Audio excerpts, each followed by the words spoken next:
Hvala svima koji vjerno prate naše emisije i žele da pomognu rad naše produkcije.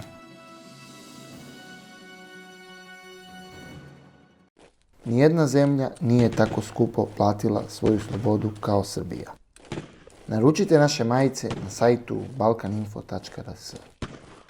Dobar dan, poštovani gledalci, ova emisija intervju u produkciji Balkan Info, ja sam Dejan Stešanović. Naš današnji gost je gospodin Aleksa Noevski, astrolog, futurolog i stručnjak za paranormalno. Gospodine Noevski, to je Aleksa, pošto smo drugari, pa mogu na ti. Hvala ti evo što si gost u našoj emisiji, po drugi put, ovog puta sam gostuješ. Pitanje svih pitanja... Hvala ti što si mi pozvao. Hvala i tebi što si došao. Pitanje svih pitanja koje bi trebalo postaviti u skladu sa astrologijom jeste da li će biti treći svetski rat? To je odlično pitanje, zato što sledeće decenije sve, mislim, bit će trećeg svetskog rata u nekom širem smislu, taj rat već i traje, može se reći. Samo što astrologija se ne bavi time da li će da bude trećeg svetskog rata ili neće. U svakom slučaju desit će se, i da ne bude trećeg svetskog rata, desit će se niz kombinacija tih prirodnih katastrofa koje već uveliko traju, ukombinovanih sa ekonomskim problemima, ogromnim ekonomskim problemima koji će niz država dovesti na ivice socijalnih nemira, građanskog rata, ekonomskog i političkog ruiniranja i samim tim to je kad ukombinuješ teške kataklizme prirodnog tipa sa ekonomijom, to samo po sebi vodi do stanja sličnog trećem svetskom ratu. Tako da opšti rat u svakom slučaju će postojati tokom 2020-ih, na primjer, zato što neke stvari su tu već došle do ivice. Sad ne treba biti astrolog da bi se znalo da u roku od sledećih 7-8 godina MMF puca i da se taj finansijski mehur koji se naduo, da taj mehur puca takođe i onda samim tim na neki način zna se da će doći do toga, zna se da će doći do velikih sukoba. Sad, da li će ti svi ratni sukobi koji će nastati kao posledica svih i ovih prethodnih činilaca zajedno da se računaju kao i treći svetski rat ili ne, to je po mojom mišljenju čak i manje bitno, ali ako mene pita neko, evo sad direktno baš, mislim da hoće.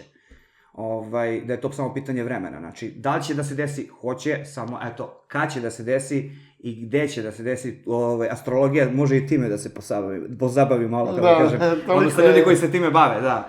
Mislim, poenta je što u astrologiji često postoji kroz sliku tih položaja planeta, tranzita, odnosa između planeta i svega, postoji samo, ne samo, ali postoji samo potvrda u tom nekom metaforičkom smislu onoga što je već izvesno. Znači, kao opštinski pečat da si lupio. Da, i to je to. Da, evo interesantno, na primjer, tradicionalni astrolozi, oni ne priznaju taj uticaj ovih spoljašnjih planeta, na primjer, tranzita spoljašnjih planeta i njihovog uticaja, na primjer, u natalnoj karti. Radi se o Uranu, Neptunu i o planeti Plutonu, mislim, koje u samom astrološkom smislu planeta, astronomski, naučno su je izbacili tu iz kluba, što ja ne mislim baš da je baš tako pametno, pošto je to planeta dubokih, onako, transformativnih procesa, nesvesnih procesa kod masa ljudi, utiče na te stvari. Sad, interesantno je kako će Neptun uticati, na primjer, kad pređe iz znaka Ribe u znak Ovna, na primjer. Zato što Neptun je jako planeta koja označava iluzije, označava, dobro, svi to znaju, more, označava te neke duboke podsvesne procese kod masa ljudi. I on tako utiče jako suptilno. Jako, onako, neki bi rekli poluprimetno, suptilno, ali u današnjem svetu medija, modnih trendova i sličnih stvari, Uran i Neptun su jako uticajni, Neptun pogotovo, i samim tim kad bude ušao znak Ovna, znači Neptun koji je jako onako, on je jako direktan, onako jako prost, da kažemo, po navodnim znacima, prost znak, nema prostih znakova, ali to je jedna direktna marsovska, onako, prava linija, a Neptun je sve samo ne to. Znači, kad taj Neptun bude ušao tu, pa sad ti zamisli sve te ljude, na primjer, ne znam, ove što kažu da su, na primjer, krstaši za ateizam, znaš, i kažu, ja sam krstaš za ateizam, mislim, kako to zvuči kao oksimoron jedan veliki, težak, kako će oni tada da budu samo da budu spremni da rade sve one nebulozne i agresivne i teške stvari koje su obično verski fanatici spremni da rade. Znači, mnogi ljudi koji su tako zadojeni nekim jednostranim ideologijama, kad uđe taj Neptun u znaku ovna, kad bude krenuo da deluje, kad budu krenuli ti suptilni uplivi u tako jednom direktnom, agresivnom, onako pravolinijskom znaku, sve te neke budale, da kažem, i fanatici koji neće toliko da budu spremni još ranije da deluju, ta će samo krenuti da deluju i ta će na jednog, ne znam, na jednog bombaša samoubicu već od 2024. otprilike, od tako sredine 2020-ih, na jednog bombaša samoubicu bit će sad, tad će da bude 20 ili 30 ili 50 bombaša samoubica. Radikalizovat će se svi. Da, mislim, jednostavno doći će do jedne velike ekspanzije, radikalizacije, zato što će mnogim ljudima da bude dosta onoga što je već urađeno. Znači, vidjet će jako prosta rešenja, zato što je ovan kao znak jako prost, u tom smislu jako jednostavan, ne bih rekao prost, jednostavan i pravolinijski. Mnogi ljudi će vidjeti neka jako jednostavna rešenja opet za neke jako komplikovane političke, ekonomske, ideološke probleme i slično, i onda će misliti da ti jednostavnim rešenjima i tim nekim pojednostavljenim, agresivnim akcijama možeš da promeniš nešto, da, bukvalno vidjet će maglu svuda u svemu i vidjet će prost neki način da to reše, a magla će da im bude u glavi. Tako da, sam taj uticaj, sam taj neki suptilan uticaj, mislim, da ljudi sami u sebi daju prostora za taj neki, negativniji uticaj tog sledećeg tranzita, će biti dovoljan da se situacija u svetu žešće radikalizuje. Naprimjer, doći će do nekih nebuloznih stvari sredinom i krajem 2020-ih. Naprimjer, doći će do toga da ljudi, naprimjer, koji su vegani, da postanu radikalno agresivni. Da krenu da napadaju. Da prebijaju ljude zato što jedu meso, razumeš, ti ubijaš životinje, razumeš, ti si ubica, treba da budeš kažnjen kao da si ubio čoveka. Bukvalno, tako neka jako glupava, tupava radikalizacija. Zato što će tad ljudima već im biti dosta, i mnogi neće da razmišljaju malo šire, onako, od tog nekog uskog načina gledanja stvari, i misleće da će, eto, tim nekim prostim, jako prostim, kako da kažem, akcijama, jako tupavim akcijama, da nešto tako, da reše nešto, mislim, da naprave sad neku promenu i slično. Sad, drugi činilac je, na primer, Uran u biku. Eto, sadašnji tranzit Urana u biku, sve zajedno sa velikom konjunkcijom koja će se desiti sledeće godine u znaku Jarca, znači Jupiter, Saturn i Pluton. Sve to zajedno, znači Uran u biku je, pre svega, bik je vezan za financije, vezan je za te neke materijalne stvari, pre svega, i Uran je planeta promene. Znači, to je još jedan jako izvrnut položaj planete, zato što, eto, kako ovnu ne odgovara Neptun, mislim, podosta, tako i biku ne odgovara Uran, pošto bik teži da bude stabilan, eto, teži da bude dosta onako vezan za nešto što je materijalno, stabilno, kontinualno, ima kontinuitet i slično. A Uran je sve što nije to, mislim, Uran je više planeta promena, planeta revolucije, tako da bik označava i one finansijske stvari. I samim tim će biti, to je već sad, bit će prelazak na elektronske plaćanje. Do kraja tog tranzita, znači do negde nekog perioda u 2020. otprilike sredine ili kraja, i ovde ćemo plaćati mahom elektronskim načinom, odnosno tako što ćemo skenirati QR kod ili tako nešto, ili mobilnim telefonom, bukvalno ćemo u većoj meri plaćati nego što ćemo plaćati keš. Zbog čega? Zato što, eto, u tom periodu će i doći do sledeće velike ekonomske krize, samo eto kad neki već misle da će to već biti sledeće godine, sredinom sledeće, da će nešto da počne, a da će 2021. već biti jako kritična godina po tom pitanju. Ja se slažem da će 2021. biti kritična baš po pitanju, na primjer, ovog ovde regiona. Znači, šta očekuješ 2021. ovde? Pa, ovde pre svega očekujem da će doći do prethodno, znači sredinom 2020. će doći do još nekih incidenata na Kosovu i to će da dovede situaciju na nivou tog nekog rata, zato što, mislim, prosto, evo da postavim stvari, mnogi ljudi su ovde jedni drugima za vratom i mnogi Albanci na Kosovu Mnogi šiptari su jedni drugima za vratom tamo isto. I sad kako da oni tamo njih ujedine i kako ovde isto ljudi da ujedine, sem da pošalju jedne na drugi. Znači, otprilike tako. Znači, to je na neki način poslednja opcija.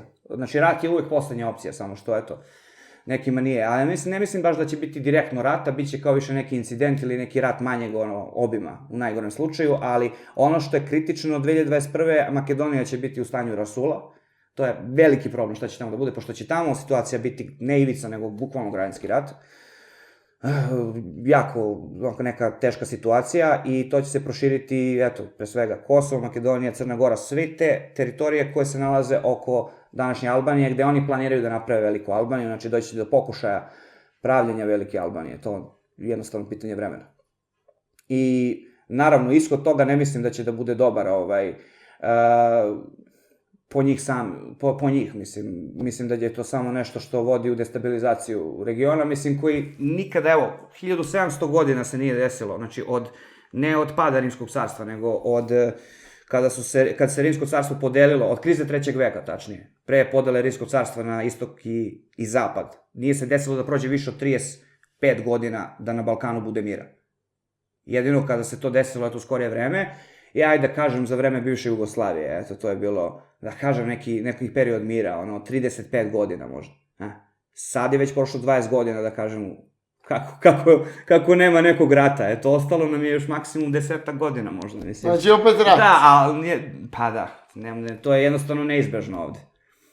Da se, sad, mora da se desi neka korenitija promena koja je upravo vezana za način razmišljanja ljudi. Jednostavno da se promeni mindset, ne samo ovde, nego i u drugim državama, i u susednim državama, da ta neka neprijateljstva dosta splasnu i da se ti neki, bukvalno načini razmišljanja ljudi onako promene, pošto ljudi bez duše su generalno kao biološki kompjuteri, imaju te bukvalno implementacije programa, znači određenih postulata kojim se bukvalno nekada uguraju u glavu od kad su mali. Znači, te neke generacijski nasleđene stvari. Nešto od toga je, na primjer, i u genima, ali su geni kao receptori, znaš, I onda, to nije uvek dobro, zato što ljudi nasleđuju probleme. I onda, kada naslede te probleme zbog određenih načina razmišljanja, zbog toga što su navikli da sude, da imaju više odgovora nego pitanja. Znači, da za sve već imaju napred spremljen odgovor. I onda, zbog toga su jednostavno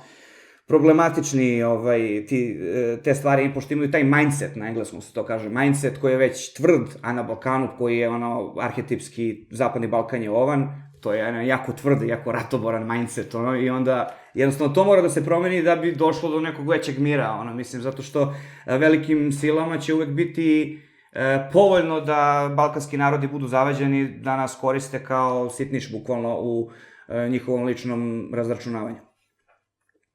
Ali pominjao si na nivou sveta velike promene, između ostalog pominjao si ekonomsku krizu. Kada će doći do velike ekonomske krize sledeće? Najranije kad može da dođe, to je već 2021. Eto, tako koje pričamo. Znači, već da se nešto zakuva sredinom sledeće godine i od tad da krene, da taj mehur jednostavno pukne. Pošto, ali na dva načina to može se desiti. Znači, po mom mišljenju, MMF će da pukne, bukvalno. MMF će da jednostavno propadne kao organizacija. I zemlje koje nisu direktno vezane za MMF neće biti toliko pogođene. Naprimjer, ne znam, Kina nije direktno vezana za MMF i slično, mislim, ali u toj meri koliko, naprimjer, Evropa i Amerika. Mislim da je kraj Trumpove vladavine problem, iako mislim da će biti izabran opet, naprimjer, to je moje lično mišljenje, ali kraj ovog prvog njegovog mandata će biti ekonomski jako problematičan za svet. Zato što, logično je, Kina i Amerika su u ratu, Narodna republika Kina je vaga, u horoskopu Amerika je 4. jul, logično, rak, ti znakovi su ovako pod 90 stepeni, to ne slažu se baš najbolje.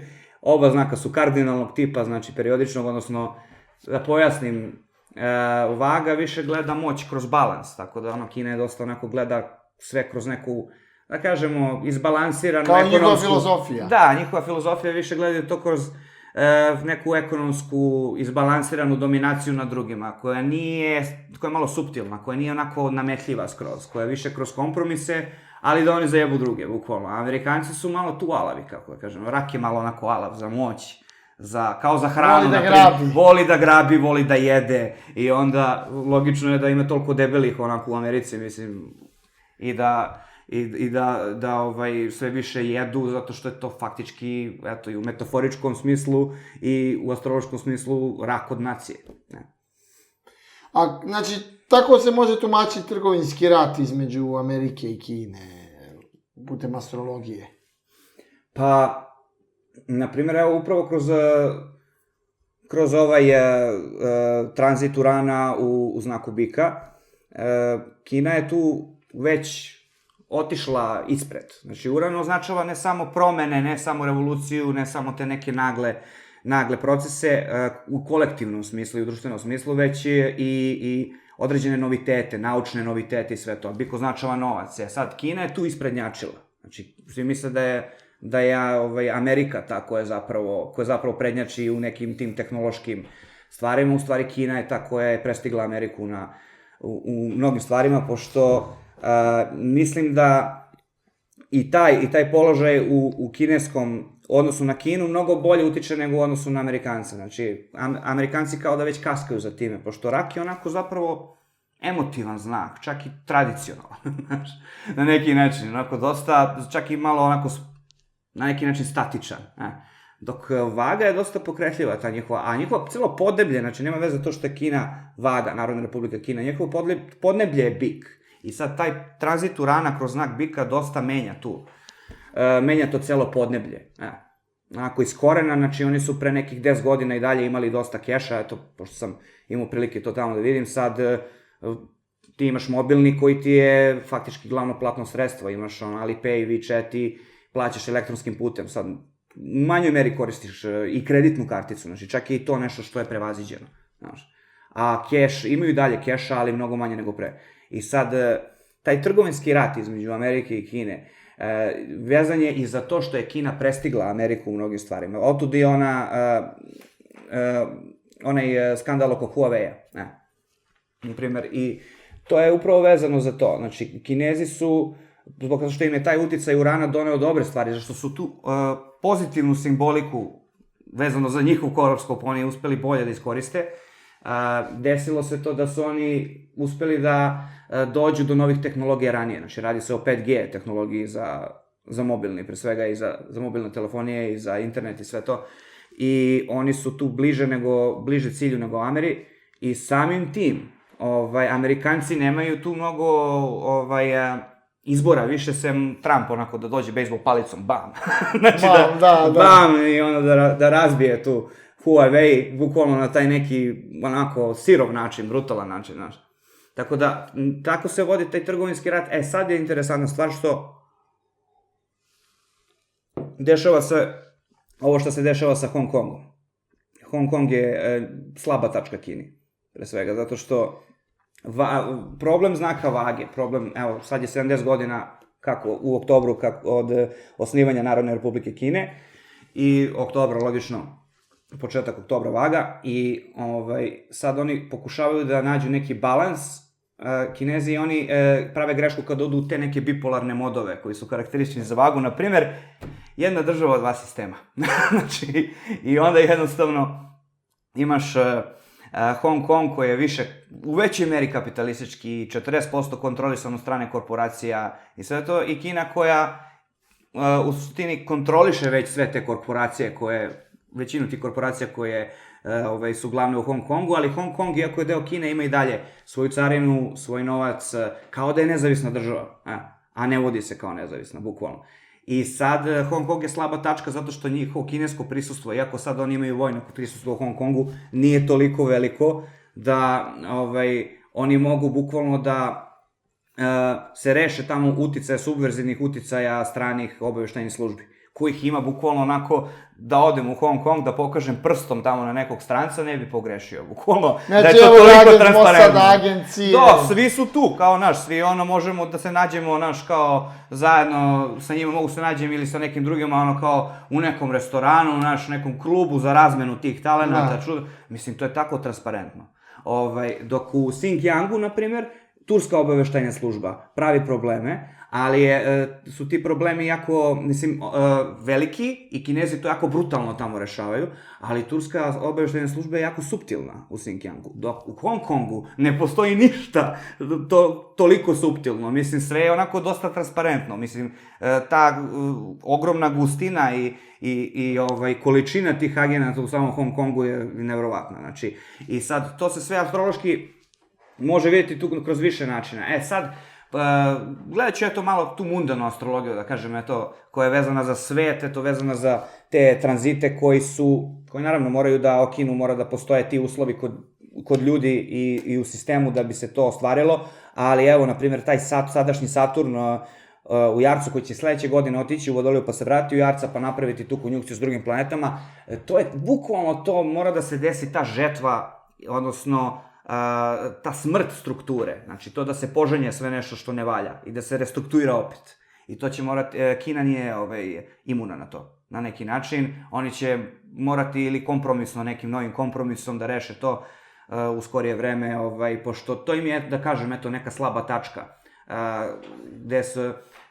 koju je, da kažem, Zapad uspeo da iskoristi dobrim delom. Zato što, mislim, to kako je nastalo sve u Hong Kongu nema toliko to pokrivenosti u našim medijima i sve, ali... Ja se naši mediji malo izbjegavaju. To je nastalo bukvalno nekim incidentom, u smislu ubistvom, neki čovek je otišao sa devojkom u Tajvan i onda tamo je ubio, a oni nemaju ekstradicioni zakon sa Tajvanom. On se vratio u Hong Kong, nikoga nije procesuirao. I on je rekao da je ubio i ništa. Nikoga nije osudio posle u Tajvan, pošto nema ekstradicionog zakona. I onda je parlament u Hong Kongu, koji može, na primjer, samo 60% da ga bira narod, ostalo sve korporacije.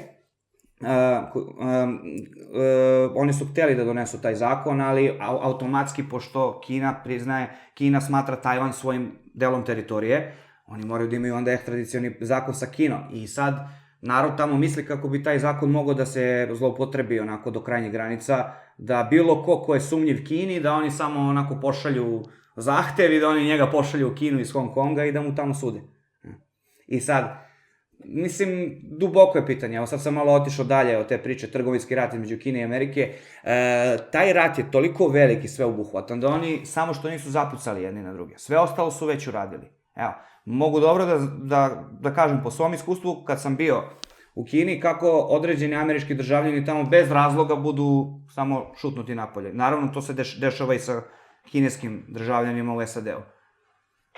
Jednostavno nema razloga, nazovu ga, kažu bukvalno, morate da odete do Hong Konga, viza vam je istekla ili imate neki problem s vizom, pa kao koji problem, pa ne znamo, nemamo pojma, mi vam se jako izvinjavamo, ali vi morate da napustite Kinu do tad i tad. I tako ljude, ako samo šutnu.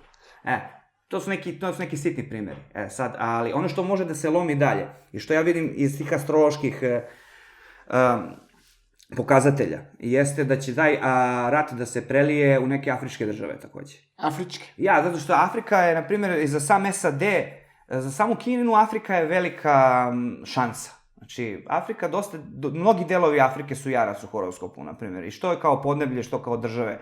Na primjer, ne znam, Etiopija, tako neke još jako bitne afričke države, Nigerija je isto jako bitna. I sad Kina tamo dosta investira i ona se dosta povezuje sa afričkim državama, što su one bogate u resursima. Znači, ti kad vidiš u zemaljsku kuglu, kako ona zaista izgleda i kad vidiš kartu sveta, Afrika je zapravo veća nego što je prikazana na mapi sveta. I ona ima ogromne potencijale, ogromne resurse koji još nisu iskorišćeni i Kina ima dovoljno sredstava, i nema tu kolonijalnu prošlost kao zapadne države, koje su u većoj meri kontrolisane sad od SAD-a, da i samim tim nalazi šansu da sarađuje sa Afrikom i da gura neki svoj interes tamo. Sad, a Amerika s druge strane Pa evo da kažem, Afrika je kao ono dumping ground, bukvalno bila. Znači, što Liberija, evo znamo u kom je stanju Liberija sad, znači oni nešto što, neke njihove propale ideje, znači, guraju u Afriku. Naprimjer, isto slučaj Ugande, naprimjer, oni u Americi donose zakone da, naprimjer, homoseksualci mogu da usvajaju decu i sve to, a onda oni slobodno puste njihove ove neke, da kažemo, radikalne, ne znam, desne aktiviste da odu u Afriku, znači, i da tamo, naprimjer, u Ugandi neki zakon koji već postoji, naprimjer, koji je vezan za ono homoseksualce i to da oni ne mogu da imaju taj neki uticaj u tom LGBT smislu kao u Evropi, da se to još radikalizuje, da kažem, tamo, u smislu da oni, ono, ako je neko prizna da je homoseksualac, ode u zatvor i slično, znaš. I onda taj američki aktivista tog desnog, konzervativnog tipa ode u Ugandu i napravi to što napravi i onda se desi kao je u Ugandi, znaš, ono, kao problem, ono, imaju problem s pederima, razumeš? I treba da dođe neko da oslobodi Ugandu. I treba da dođe neko da oslobodi Ugandu, pa gde je nastao taj problem, odakle je došao, znaš, kad ono, svi putevi vode u Rim, znaš, svi putevi, zapravo, sve to došlo im taj uticaj iz SAD-a. Jest. Ali Afrika, kako astrološki stoje stvari za Afriku? Pa, to je interesantno, pitanje zato što, eto, buduća ta velika konjunkcija se nalazi u znaku Jarca i veliki delovi površine Afrike su bukvalno pod tim uticajem, pod uticajem tog sazvežđa, odnosno tog znaka i generalno, pa evo, zbog tog trgovinskog rata sa Amerikom, desit će se do novih žarišta u Africi. Mislim, dogodit će se novo žarište u Africi, pošto je ovo kao trgovinski rat između Amerike i Kine će napraviti taj problem i onda će mnoge države bukvalno zapasti u sledećih par godina u neko stanje koje je još gore nego što je bilo. Što je logično, zato što je Afrika bukvalno sad mesto za sukobljavanje dve megasile, a to su SAD i Kina. Mislim, pošto sad živimo u multipolarnom svetu, tu je i Rusija, ali Rusija nema neki veliki uticaj u Africi. Radi se o tome da Afrika, sem par određenih ovih ostrvskih država gde će doći do rasta standarda, same države u istočnoj, na primjer, Africi će imati, naravno, samo dodatnih problema u ekonomskom smislu i to će biti posljedica tog trgovinskog rata.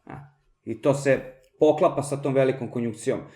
Jupiter, Saturn i Pluton. Pošto Saturn, eto, on označava sve te neke teškoće, da kažem, ali u tom nekom metaforičkom smislu. Evo sad ću da skrenem malo sa teme i da kažem da mnogi ljudi pričaju da je Saturn učitelj ili mučitelj, što u personalnom, vezano za personalni horoskop, vezano za pojedince, što vezano za društvo, a zapravo Saturn te suočava sa onim strukturama, formama, sa granicama, znači, koje su već uspostavljene i on te suočava s tim posledicama koje su jako, kako da kažem, tvrde, oštre, koje su povezane sa tim strukturama. Znači, ti imaš nekih, da kažem, evo, kompjuterski program koji ima određene greške. Saturn te suočava sa posledicama tih grešaka, tih struktura u programu. Sad, Afrika je puna tih grešaka, tamo prepuna, da, i to će samo, pošto će Jupiter tu da dođe, Jupiter je kao lupa za uvećavanje ovako, i to će sve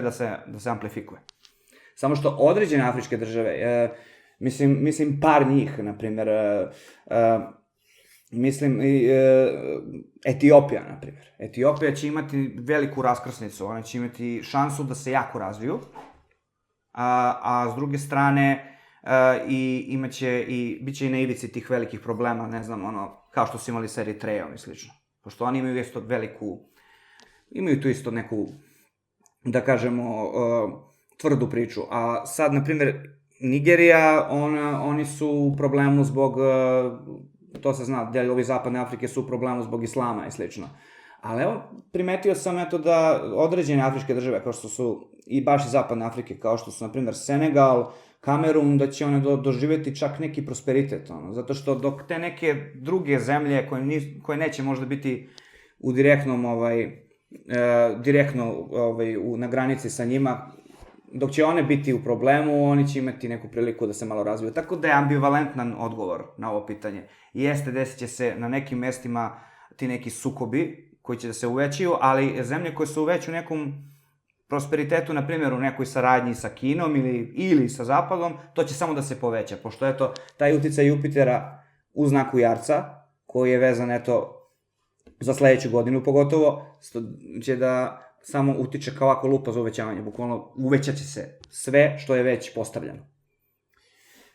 A kako procenjuješ budućnost kineskog projekta novog puta svile? Pa procenjujem da će taj put profunkcionisati, a posle te neke katarze, eto, tih sukoba, trgovinskog rata i sve, pošto ovako je gledam na stvari. Kina i da pobedi i da izgubi biće u tom ratu, ali ne mislim da će biti konačno neke te 100% pobede ili 100% poraza vezano za taj sukob sa Amerikom. Taj put svile će da proradi. Taj put svile će biti glavni, jedan od dva ili zapravo glavni trgovinski put u prvoj polovini, pre svega u prvoj polovini 21. veka. Taj put svile treba da ide na razne krake, između ostalog, ali šta je zanimljivo?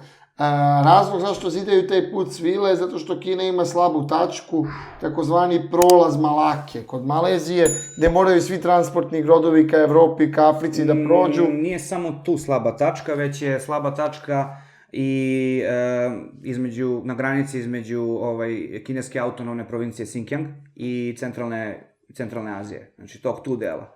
I pošto tu, eto, kao što sam već rekao, postoje ti neki suptilni uticaj koji potencijalno destabilizuju region. Znači, to sa Malakom, to može i nekako da se pregura, ali ono što najviše može da uspori, znači, taj razvoj tog trgovinskog puta i da ga odloži, na primjer, tu aktivaciju za 2030. Bukvalno, jeste situacija koja je vezana za taj tu deo i tu situaciju sa Ujgurima koja se, koji, da kažem, prave probleme Kinezima, onako, poprilično. A trenutno ovih dana BBC baš napada Kinu, kao navodno Kina ruši džamije, Kina. Da li to znači da su oni u principu prepoznali taj islamski faktor, da bi to mogla biti destabilizacija?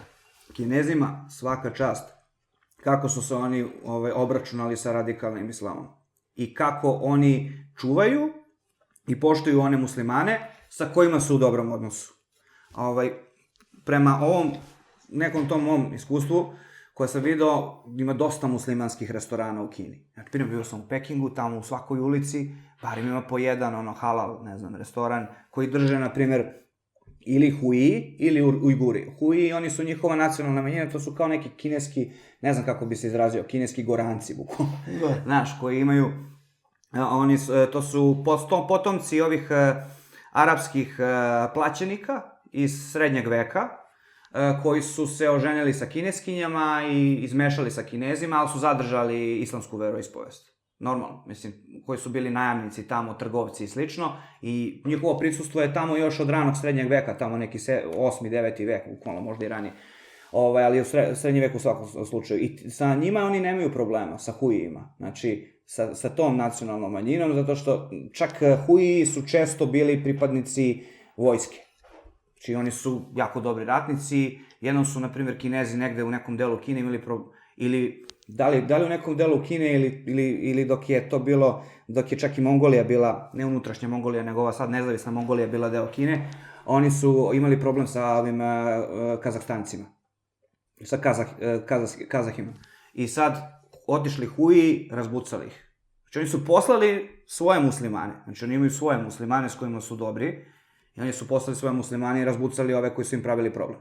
Tako da, Kinezi imaju jako interesantan taj neki njihov način, da kažemo, rešavanja stvari. Zato što nisu ni previše liberalni, nisu ni previše tvrdi, da kažem, nego traže neki balans u svemu, traže neku pragmatičnost.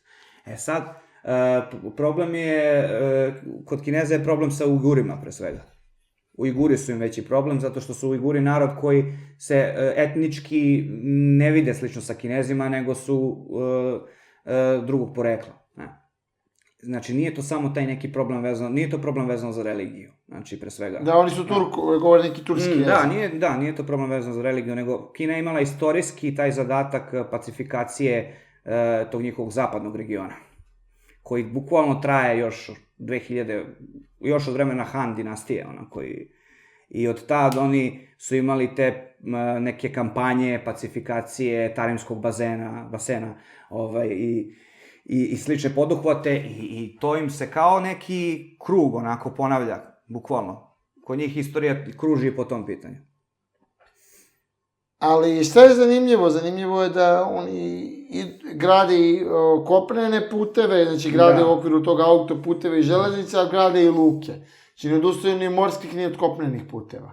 Da, pa kod morskih puteva je glavni deo priče je bitan, na primjer, još dok je, vezano za tranzite, još dok je uran bio u znaku ribe, to je još bila ona prošla decenija, ne znam, tamo negde početak sredine prošle decenije, tad su još već Kinezi krenuli da grade one baze na onim malim ostrvima u Južnom Kineskom moru. A sad dok je Neptun, bukvalno planeta mora u znaku mora, Kinezi imaju veliki zadatak, bukvalno onako veliki posao baš u Južnom Kineskom moru. I tamo niču samo nove baze i to pravi problem sa susednim državama, ne znam da li sa Vijetnamom, s Filipinima pogotovo, da. I tako da je taj deo sad ključan ovih sledećih par godina. Pored Xinjianga, ja mislim čak i bitniji u tim nekim ekonomskim stvarima, mada taj kopneni put je jednako bitan, po mojom mišljenju. Ono što je specifično za Kinu jesu i ovi brzi vozovi, to je na neki način tehnologija budućnosti. Da, Kina je tu, baš Kina je kao podneblje, kao što sam rekao, bik. I baš taj uran koji označava upravo te naučne, pre svega, naučna dostignuća, tehnološka dostignuća. A bik je sam po sebi praktičan znak, zemljan znak. Sad radi se o implementaciji tih dostignuća. Znači, ne o samim nekim novim izumima, nego o upotrebi onoga što je već izmišljeno, što je već napravljeno, Kinezi prednjačaju u tome. I sad oni imaju bukvalno najpovezaniju tu neku železničku mrežu. I njihovi vozovi su sad, da kažem, u 2/3 brzi kao japanski. Čak i brzi kao japanski u mnogim slučajima. Sad, koliko je meni trebalo da dođem, bukvalno, evo, na primjer, od jedne provincije Fujian, pa do Shenzhena koja je blizu Hong Konga. Odmah tu, trebalo mi je možda 3,5 sata, tako. A udaljenost je ogromna. A udaljenost je, bukvalno, kad bi išli ovim našim vozovima, to bi trajalo pola dana, onako, i više, znači, 14 sati, ono. Da. A ovako njima treba, eto, 3 sata i 30 minuta, otprilike 4 sata. I stigne se. Da, sve sa stajanjem. Tako da su oni dosta prednjače u tome i mislim da će tek ta neka sledeća dostignuća biti tamo implementirana, odnosno na Dalekom istoku će biti prvi put implementirana. Ne radi se tu samo o Kini, nego i o Koreji, o Japanu, iako nisu te sve države iste, odnosno nemaju sve isti, naravno, ni isti sistem skroz, ni isti horoskopski znak, ali celo to podneblje Dalekog istoka i cela ta civilizacija Dalekog istoka, koja zapravo, eto, ima koren u Kini, je, po mom mišljenju, poprilično slična. Imate neke sličnosti i sličnosti između, na primjer, eto, svih tih zemalja su upravo državni kapitalizam i implementacije novih tehnologija, taj akcenat na tim novim stvarima. Takođe, kako ti se čini kineski mentalitet kad si živeo tamo?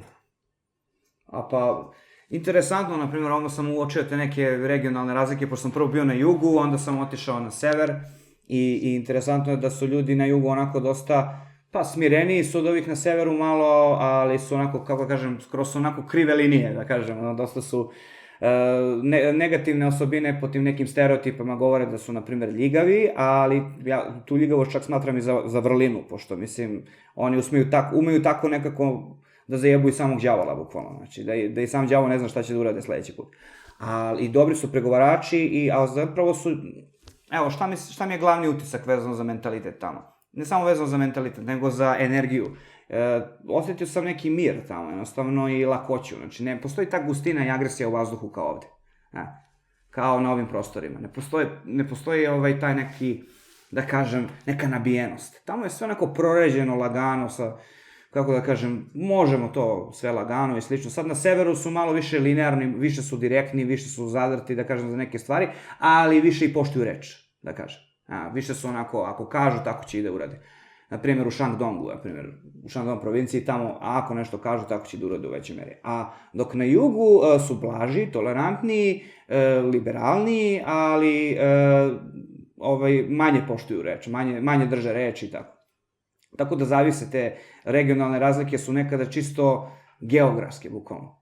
Znači, ljudi koji su, na primjer, u Primorju na jugu, oni su više kao Morjani, bukvalno, super su, sve može, nisu čak ni vredni nešto, ljudi misle da su svi Kinezi vredni, to što nije tačno, ljudi na severu su vredniji, ljudi u zaleđu su, na primjer, isto vredniji od ovih koji su u Primoru, ovi koji su u Primorju, logično, hoće nešto da učare, da trguju, znaš, i onda jednostavno imaju taj morjanski mentalitet, dok ovi koji su u brdima, logično je da imaju mentalitet koji je u većoj meri, da kažem, striktan, zadrt, ali s druge strane je više pošten. Tako da te neke stvari su slične svuda, ali da kažem, evo ja kad sam bio tamo u Shenzhenu, to kad sam bio u džinovskom Vranju, da kažem. Stvarno? Da, dok kad sam otišao, posle sam otišao u Fujian provinciju i u Fujianu sam osetio neku veću mirnoću, tamo manji su i gradovi, da kažem, eto, nemaju baš po 20 miliona ljudi i to je ona provincija koja je preko puta Tajvana, znači u tajvanskom prolazu. Pa, samo možeš da vidiš, bukvalno po narodnim nošnjama, njihovim i po tradicionalnim njihovim nošnjama, možeš isto da vidiš kakav je narod tamo. Naprimjer, u Fujianu, tamo su, ne znam, starije žene, babe, hodaju bose, nose neko cveće u kosi, bukvalno. Oni su jako miroljubivi, i jako mnogo više jedu neku tu morsku hranu i baš su onako mirni, ali su čudni, kako da kažem, nikad neće da ti daju do znanja baš šta misle. Dok kad odeš, kasnije sam otišao na sever, mada obišao sam 5 provincija, Peking i Šangaj i još par mesta. Dobro, Hong Kong računam bukvalno onako kao posebno mesto. Da, to je deo Kine, ali kao poseban deo Kine. Ima kao isto. Sever je više striktan. A meni se više iskreno svidao sever, pošto sa severnjacima, iako su zadrti, više znaš na čemu si. I sama klima, na primjer, sam taj neki vibe koji imaš je sličniji severnoj Evroaziji, bukvalno, u smislu, neki vazduh je suvlji, klima je sličnija kao klima ovde, osjećaš se kao da si malo bliže domu. Nije toliki kulturni šok. Pa nije toliki kulturni, klimatski i mentalitetski šok kao što je kad odeš na jug. Zato što je sever, eto, da kažem, vidiš i one zgrade koje su se gradile više 70-ih, 80-ih, 90-ih i onda se podsjetiš nekog, da kažemo, prizora koji je sličan kao u Istočnoj Evropi, znači kao kod nas isto. Te podsjećalo na Karaburmu malo u Pekingu? Pa ne baš na Karaburmu, ali podsjećalo me na one blokove, Novi Beograd i slično. Samo tamo su blokovi mnogo veći, zgrade su mnogo veće, mnogo je to rasprostanjenje, to ti je kao blokovi puta 100, bukvalno, mislim. Ali kako Kinezi reaguju na astrologiju našu, zapadnu? Pa ovo je isto interesantno. Na severu su Kinezi onako dosta, da kažem, ne interesuje ih toliko astrologija, manje im je neko interesovanje, mada postoji. Sad, to je ogromno tržište, pa se uvek nađe klijentela i tamo. Ali oni su fascinirani pre svega. Ljudi koji probaju, kojima radiš nacionalnu kartu su fascinirani zapadnom astrologijom. Njima je sve što je zapadno zapravo egzotično, kao što je i nama sve što je istočno egzotično, zato što njihovi kineski astrolozi rade samo horarnu astrologiju, znači bez pitanja nema odgovora, bukvalno. Šta to znači? U smislu ti moraš njih da pitaš pre svega, znači nema kao daš datum, sat, mesto rođenja, i astrologu i astrolog ti priča od početka natalnu kartu ili ti priča tranzit ili ti kaže, na primjer, šta ti sleduje vezano za sledeću godinu po pitanju, ne znam, karijere i slično. Znači, nema pričanja samo od sebe, nego kineski astrolog ti bukvalno gleda pitanje. Ti mu postaviš pitanje i on tebe onda u horoskopu, na primjer, vidi kao, prvo te vidi gde ti postavljaš pitanje, a onda ti on odgovara na osnovu toga. Znači, njihova astrologija je mnogo u tom smislu ograničenija, po navodnim znacima, ali to je samo ono što sam mogao, eto, sa te površne strane da vidim. Ali kaže da je problem kod njih što oni ne znaju vreme rođenja. Često. Pa i to, eto, ali zato su oni, eto, fascinirani zapadnom astrologijom. Ubrajam, eto, čak i vedsku astrologiju bi ubraju zapadnu, mislim, to je to zapadno od Kine. Oni se fasciniraju bukvalno tom astrologijom, zato što nekako mi se čini mnogo zanimljivijim kad ti kreneš da pričaš odmah, onako, na primjer, njihovim karakteristikama nekog Kineza, vezano za njegovu natalnu kartu i slično, mislim, pošto tog pristupa nema kod njih, mislim, i otprilike, to je otprilike neko moje mišljenje po tom pitanju. A kako stoje stvari sa ukidanjem keša? Pa, to prvo mora da se desi, eto, ta kriza i da se dekonstruiše postojeći finansijski poredak, da taj mehur jednostavno eksplodira i da se desi sledeći talas ekonomske krize, zato što je ova sad ekonomska kriza, što je bila 2008. Ona je samo uvertira, ova sledeća će biti mnogo veća. I da se desi totalni taj finansijski kolaps koji je ili pad MMF-a, što ja preferiram u mišljenju, ili je kolaps dolara, pre svega. Znači, dolar će da kolapsira pri kraju Trumpove vladavine. Evo, prilike tako. I onda će tek da se pređe totalno na elektronski novac. Sad, baš vezano za i za Urana u biku i za ostale planetarne položaje, dosta je taj izvrnuti paradoksalan, kako da kažem, oksimoron je u pitanju vezano za elektronski novac, pošto mnogi se sad lože na one bitcoine, razumeš, i na slično. Sad, dešavaće se da mnoge te stvari vezano za elektronski novac isto puknu. Znači, očekuješ pucanje bitcoina? Pa da će i to da pukne, bukvalno. Pa će, zato što je to i napravljeno da bi puklo, bukvalno. I onda će da se desi novi, bukvalno neki način istog elektronskog plaćanja i slično. I sve te neke stvari koje su već napravljene, one će morati da prođu kroz neku tu ili bolnu transformaciju ili pucanje. I onda, što se tiče elektronskog plaćanja, desit će se tu nešto novo. Sad, eto, u Kini se elektronski plaća dosta. Mnogo više nego keša, normalno. I sad, dobre stvari tog plaćanja je što nema, na primjer, nema kusura, eto, ne može niko da te pokrade, on ti pokrade keš i sve. Ali loša stvar je što sve će moći onda da se kontroliše. Nema slobodu. Da, i onda će neki haker moći da te pokrade, bukvalno, i te online prevare, online krađe će biti u mnogo većoj meri multiplicirane, a s druge strane nećeš imati ni slobodu, poreklo svačijeg novca će moći da se prati, što je i dobro, ali za suzbijanje, eto, na primjer, korupcije i tih stvari, ali s druge strane, oni koji budu imali moć, oni će imati onda još veću moć da radi se o tim glavnim krugovima moćnika. Tako je, radi se o glavnim krugovima moćnika u svetu koji faktički kontrolišu novac. Onda će oni još više moći da kontrolišu novac. I to će biti veliki problem u 21. veku, zato što ako neko ne sluša, oni samo pritisnu dugme, on više nema ništa. Bukvalno. A zašto su kriptovalute osuđene na propast? Ove današnje, recimo, Bitcoin. Pa, zato što se ljudi se, pa možeš to da vidiš po tome kako se ljudi lože na to, bukvalno,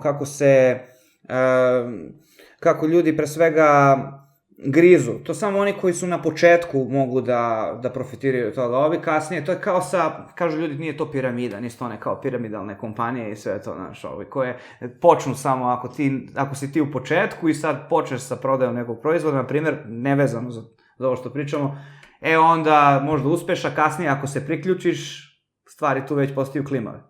Tako i za Bitcoin, ali iako to, neki kažu da se to širi kao klaster ili kao kišobran, nije to piramida, ali zapravo piramida je stalno tu. I onda je to neizbežno. Znači, Bitcoin je u principu jezda i da fina na globalnom nivou. Jezda i da fina, da, samo globalno. Globalno i u većoj meri onako da izgleda kao, da ne izgleda baš kao jezda i da fina, nego da je ozbiljno, da. Da izgleda ozbiljno, da. Pošto je sad bitnije kako stvari izgledaju nego kako zapravo jesu, mislim, eto, to je jednako tako i u Americi i u Kini, samo ima različitih onako parametara tu. A šta nam govori astrologija o budućnosti društvenih mreža i njihovom razvoju? Ovo je veoma interesantno pitanje zbog toga što, na primer, tokom 2030-ih desit će se neke drastične promene u korišćenju društvenih mreža. Pre svega zato što će i nivo veštačke inteligencije da skoči kvantno i onda će ljudi će s druge strane gledati da preko društvenih mreža obrazuju svoju decu, da prave određene grupe škole na društvenim mrežama, a da više ne šalju decu u ove obične škole. I onda će se desiti ta neka transformacija na nivou edukativnog sistema i sve. Sad, ovim ljudima koji su glavni, koji su svetski moćnici, koji je sistem ceo, znači neće biti previše uzdrman time, zato što će sve već biti pod kamerom, tako da briga će biti ove što su glavni, da li ćeš ti da učiš dete onako online ili offline. Mislim, malo će više da se usvoja ti neki alternativni način učenja, čak će nastati i neki novi jezici, da kažemo, što se na socijalnim mrežama, dok će neki ovi stari, koji već izumiru, tradicionalni stari ljudski jezici da nestaju u većoj meri. Sve što je veći proces koji će samo da se ubrza od 2030-ih pa do sredine 21. veka. A da li će recimo ove sadašnje društvene mreže preživeti ili će zameniti nove, recimo Facebook da li će preživeti? Pa, ja mislim da će Facebook preživeti, samo što već tamo 2030 neke neće imati taj uticaj, nego će ga mnoge druge, nove društvene mreže zameniti. Znači, to je čitav novi koncept. Novi koncept, da. Gde bukvalno ti veštačka inteligencija pravite društvenu mrežu, svoj profil ili tako nešto. Pa, bukvalno, da. Taj nivo veštačke inteligencije će biti na tom nekom stupnju gde će jednostavno postati samosvesniji, tako kažem. A kako očekuješ, šta nam astrologija govori, kako će se odraziti na razvoj veštačke inteligencije buduće promene? Pa, tu ima dosta, kako bi se reklo, rupa i nagaznih mina na putu. Kako rupa i nagaznih mina? Pa, veštačka inteligencija može biti žestoko zloupotrebljena i veliki problem će predstavljati pre svega višak radne snage koja neće imati šta da radi. Znači, veliki porast broja nezaposlenih. Što će se već desiti pri kraju tranzita Urana kroz znak Bika. Mislim, ja ne samo se hvatam za taj Uran, radi se i pre svega o glavnim hronokatorima, o njihovom kretanju, pošto ako Saturn, po navodnim znacima, dozvoli uticaj spoljašnjih tih planeta iza Saturna, onda se nešto tu i u većoj meri desi. Stvar je što roboti će već tamo sredinom 21. veka, kasnih 2040-ih, dosta biti po kućama, onako, da kažem, usisavaće, spremaće, sve će to već da bude. Mislim, sve to nešto već očigledno. Sad, u astrologiji, u tim astrološkim kretanjima samo postoji potvrda za to. Ali poenta cele priče je tu jednostavno da ljudi više neće da razmišljaju, da će biti toliko depresivni i lenji. Zato što će mašina sve umesto njih da radi.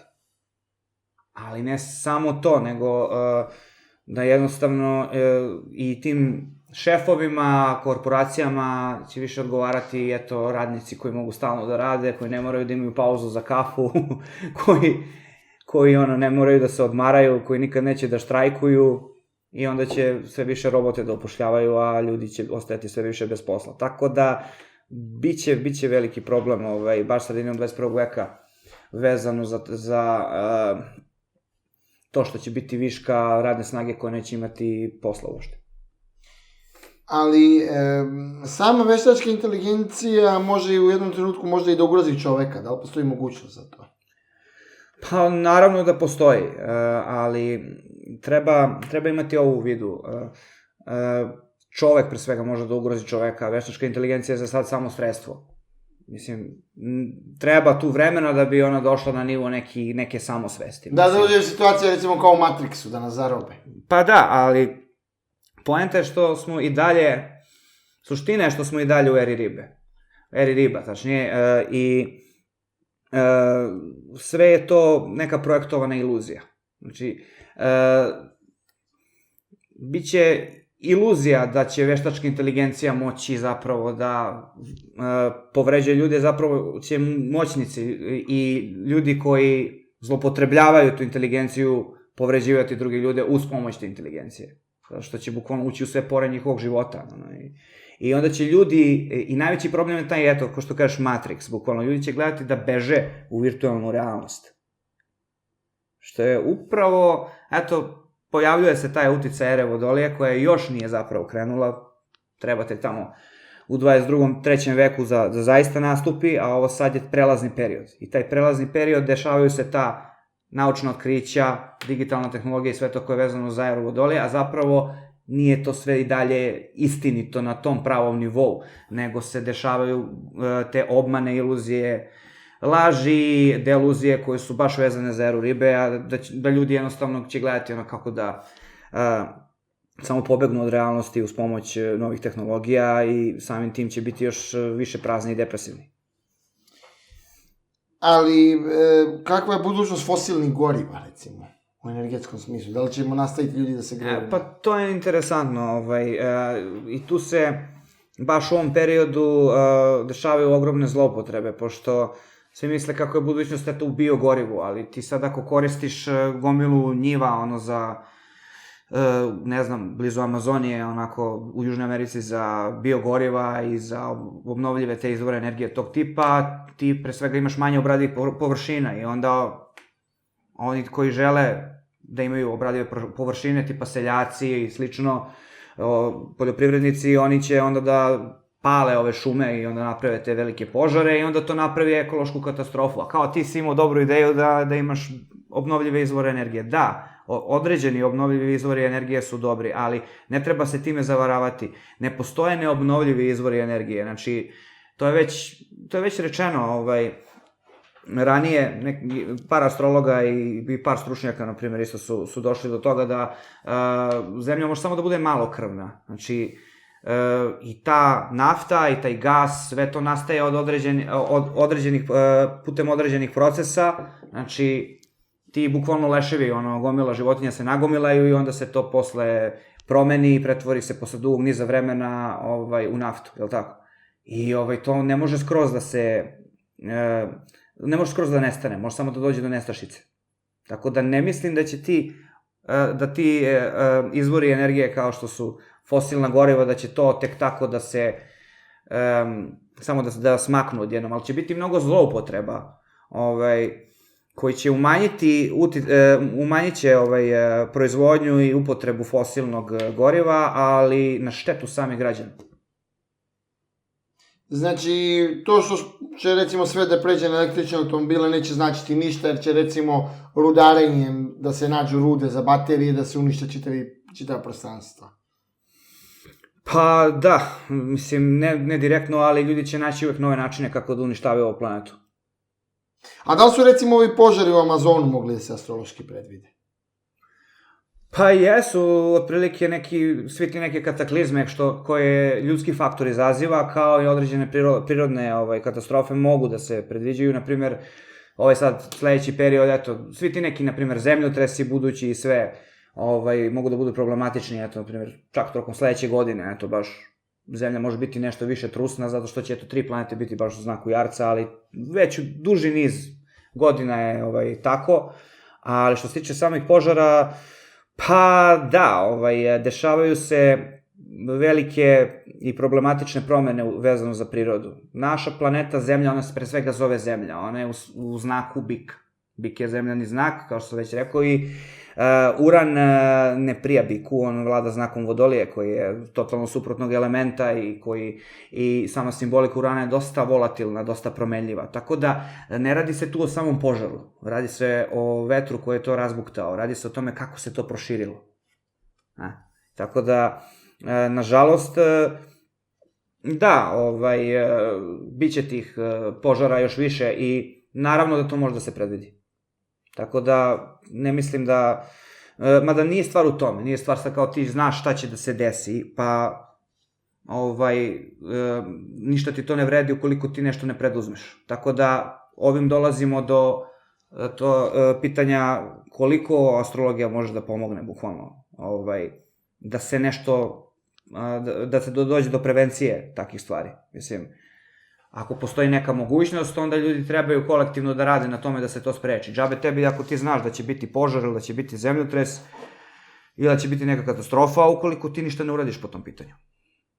Kakva je budućnost, recimo, u oblasti proizvodnje hrane? Da li će dalje se razvijati GMO tehnologije? Hoće i tu će doći do određenog, da kažem, paradoksa, zato što će se s vremenom otkriti da postoje GMO tehnologije koje mogu biti korisne. Da li za hranu, da li za određene stvari, a uprkos tome što se GMO koristi na veoma negativan način, GMO ishrana, a dešavaće se i određeni skandali za neke proizvođače organske hrane, koji zapravo neće proizvoditi pravu organsku hranu. Znači, dosta obmana, dosta izvrnutih stvari. Znači, nije to tako sve crno i belo, ali GMO isto može da pomogne, samo što se ne koristi se u te svrhe. 98% tih proizvoda su čist otrov, bukvalno. Tako da, pogotovo ovaj sad period je, pošto je sad simbolika bika vezana i za hranu, sad uran je vezan za nove tehnologije i taj deo priče je onako malo zategnut, zato što dešavaće se iznenađenje na tom polju. Sad, mislim da je baš kontinent Južne Amerike dosta ugrožen i po tom pitanju, zato što tamo je uticaj tih prehrambenih korporacija mnogo veliki i mislim da one bukvalno dolivaju ulje na tu vatru koja gori u Amazoniji. Ali takođe, kako će izgledati hrana budućnosti? Neki, recimo, u medijima spekulišu su insekti hrana budućnosti. Pa to će da se, to već za nekih tako 5-6 godina ljudi će već da znati za tu neku sintetičku hranu, novu sintetičku hranu, otprilike, koja će biti bazirana isto na ko zna čemu, bukvalno. Sad, kao u onim zastrašujućim filmovima, ono, kao melju insekte i onda naprave tamo neku sintetičku hranu. Da, dobiješ neki ovako bar od insekata, to pojedeš i to ma da, mislim, ko bi to jeo? Ručak, doručak, večera. Da. Treba ipak istaći činjenicu da ljudi treba u manjoj meri da jedu meso. Sad, ne treba da... Nisam neki zagovornik veganstva. U potpunosti nisam u tim vodama, ali poenta je da to je industrijsko meso, da to jednostavno nije održivo. Nego da ljudi kad jedu meso da više treba da odu, ne znam, u šumu, ulove nešto ukoliko mogu, kad mogu. Nađu nekog zeca, obranu garažu. Da, ali to je to samo neki pojedinci koji se time bave. Sad, nije svako lovac. Treba se orijentisati na biljnu ishranu u većoj meri zbog toga što jednostavno ta situacija vezano za to čime se ljudi hrane neće biti održiva u sledećih 20 godina. I upravo sad ovaj period, u ovom periodu ljudi samo pričaju eto kako nešto treba da se reši, a ta neka konzumacija te hrane koja bukvalno onako raste kao u fabrici, tih pilića i ne znam, prasića koje bukvalno nisu imali život, to će dostići vrhunac upravo sad u ovom periodu, znači u sledećih 6-7 godina. A kasnije će to tek da pada od druge polovine 21. veka, samo se nadam da tad neće biti prekasno. A kako su stvari sa sićem drogiranjem? Da li će se ljudi više drogirati u budućnosti nego danas? Kako to stoji? To je isto jako interesantno pitanje, pošto ovaj sad period dok je Neptun bio u ribama, eto, dosta se ja sad hvatam za te planete koje su posle Saturna, i eto, mnogi tradicionalni astrolozi će mi zameriti na tome, mislim, mada, postoje ti ciklusi koji samo to potvrđuju, i iz drugih uglova.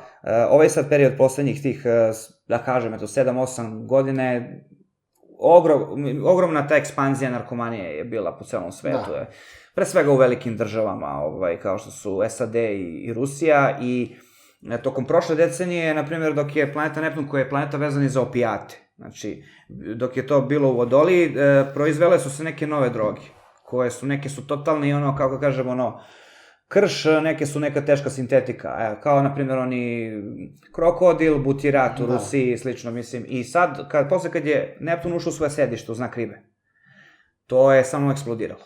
I onda narkomanija je postala, nažalost,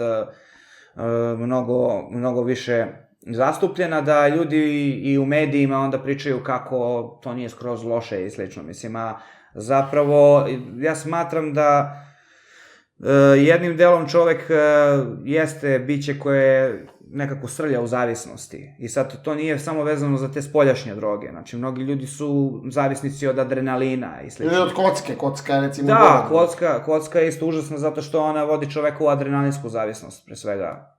Ne samo adrenalinsku, nego to su te unutrašnje droge, ona, kako bih rekao, 4 jahača apokalipse, endorfin, dopamin, serotonin i adrenalin, znaš, i sad mnogi kockari su, bukvalno, na adrenalinski zavisnici, znači, kao neki ljudi, razumeš, po krajevima, ne znam, u Beogradu, zarade pare, od dilovanja droge i onda se kockaju, sve to prokockaju, mislim. A dobro, to su proklete pare, nije mogu drugačije. Pa, ja mislim da ne postoje proklete pare, da samo ljudi mogu da budu prokleti. Pare su sredstvo.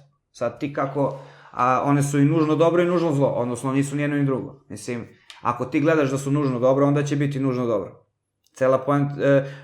Cela suština jeste da način na koji razmišljaš stvarno može dovesti do rezultata ukoliko razmišljaš na dobar način. Sad nije to samo tipično, kao tipična sugestija i slično, ali kad je sugestija pozitivna i treba je malo pogurati, to kao astrolog i radim, kada mogu. Znači, samo tu se treba zapitati isto kada to treba da se radi, ali ljudi su dosta ograničeni što se tiče razmišljanja i onda oni misle kao, to su proklete pare. I onda ako su proklete pare, ne do Bog da se oni dovate tog poroka i tih stvari, oni će samo da prokunu sebe. A sad, nekada imati određene programe, da kažem, u načinu razmišljanja je dobro, ukoliko su ti programi, da kažem, dobri, ali svaki program ima svoje ograničenje.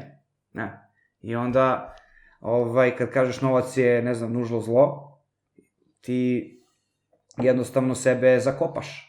Ti napraviš neku tu autosugestiju, podsvesnu implementaciju koja te onako podkopa, znaš. Ako imaš negativan stav prema novcu, treba da imaš pozitivan stav prema novcu, to je sredstvo, kao i nož, bukvalno kao i sve, da li će to biti korišćeno u dobre svrhe ili ne, to je sad pitanje na koji način će se rukovati s time, takođe, tako da ja mislim da mogu samo da postoje, da kažem, prokleti ljudi, a ne pare. Ali, da li će ljudi manje se drogirati u budućnosti kada, recimo, su u skladu sa ciklusom Urana? Kako misliš, mislim, ponovi pitanje? Pa, rekao si da je Uran sad ušao, valjda, u ribe ili šta? Ne, Neptun.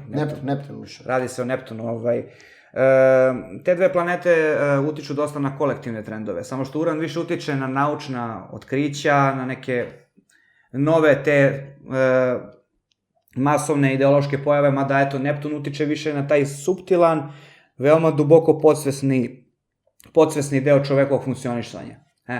Kako čovek funkcioniše na tom nekom dublje podsvesnom nivou. I ona je mnogo suptilniji od Urana koji, eto, kao ne deluje, pa onda iznenadi, onako.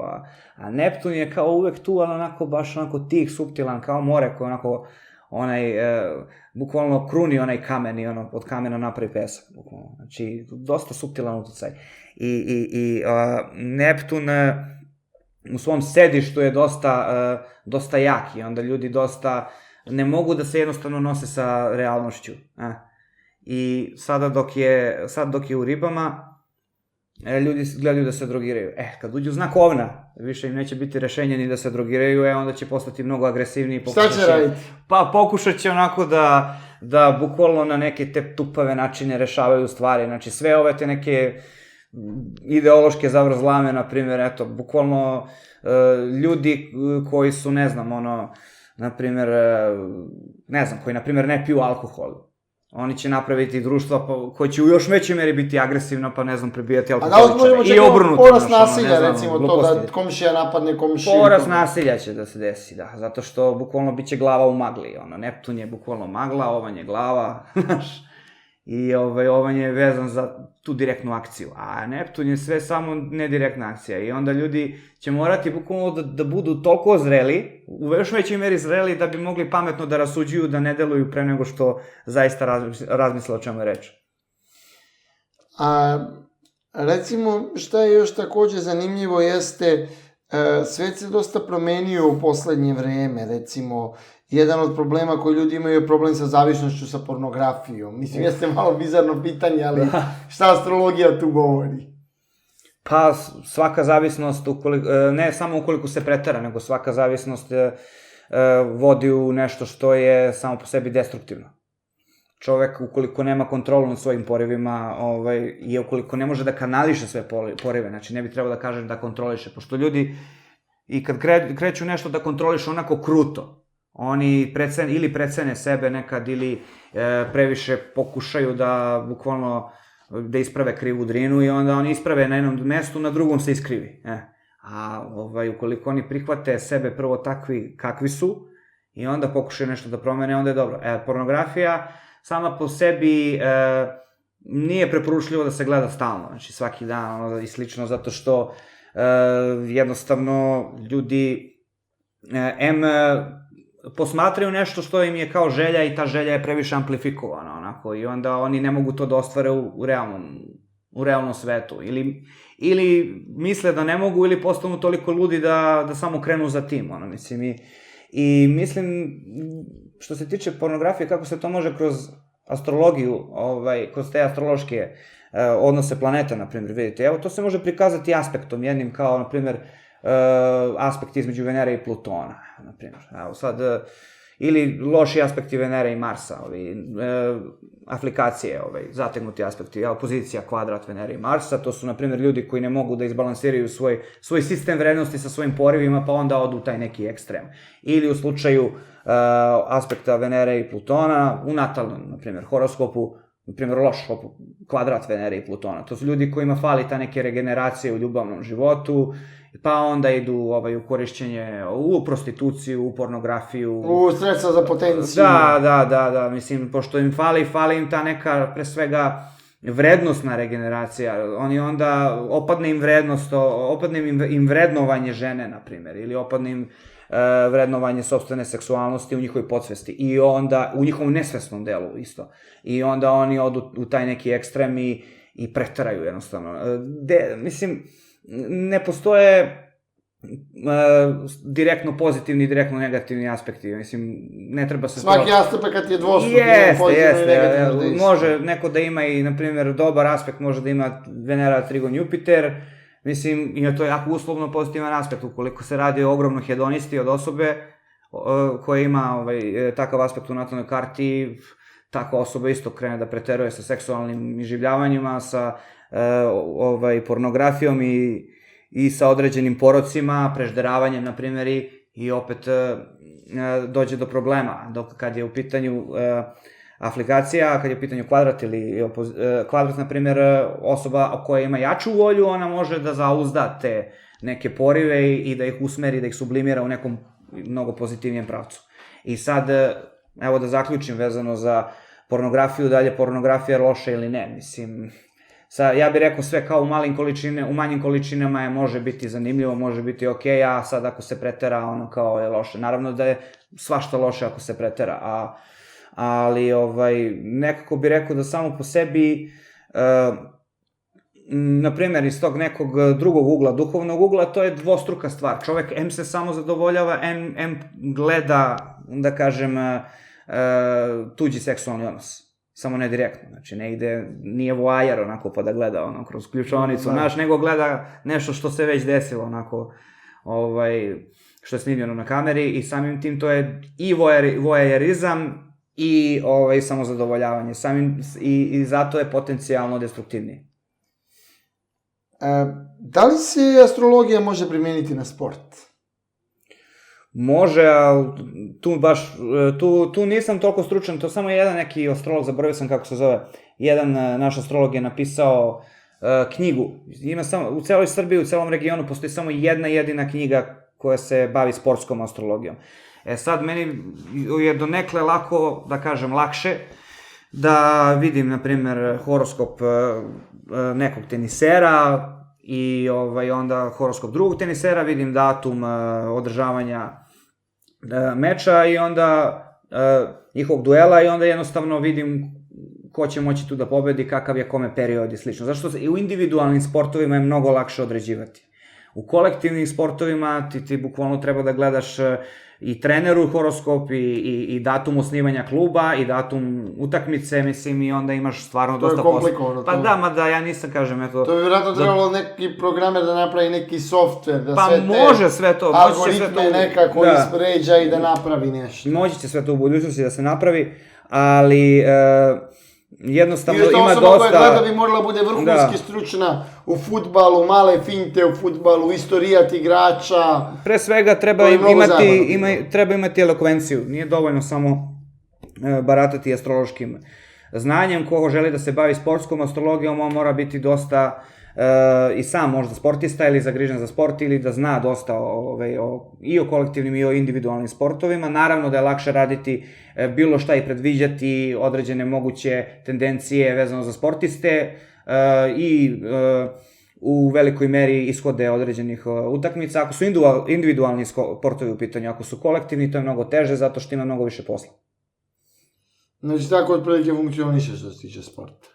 Ha da, na primjer, ako je u pitanju fudbalska ili košarkaška utakmica, bukvalno oba tima, datum osnivanja oba tima, pa horoskop trenera, pa horoskop kapitena, barem to, i datum održavanja same utakmice. To je baš zajebano odraditi, Na sve to, mislim, ne pričam samo o tranzitima, znači o, ne znam, natalnoj karti trenera i sve. I ti samom treneru ako gledaš, na primjer, ti imaš imaš te neke prečice kao što je horarna astrologija, ali ti moraš da mu gledaš i, na primjer, godišnji taj horoskop, da kažemo solarni, koji je od rođendana do rođendana, da, i to, i onda progresije, i tranzite na sve to, odnosno buduće položaje planeta u odnosu na njegovu natalnu kartu, i onda sve to onako spojiti da bi bio siguran.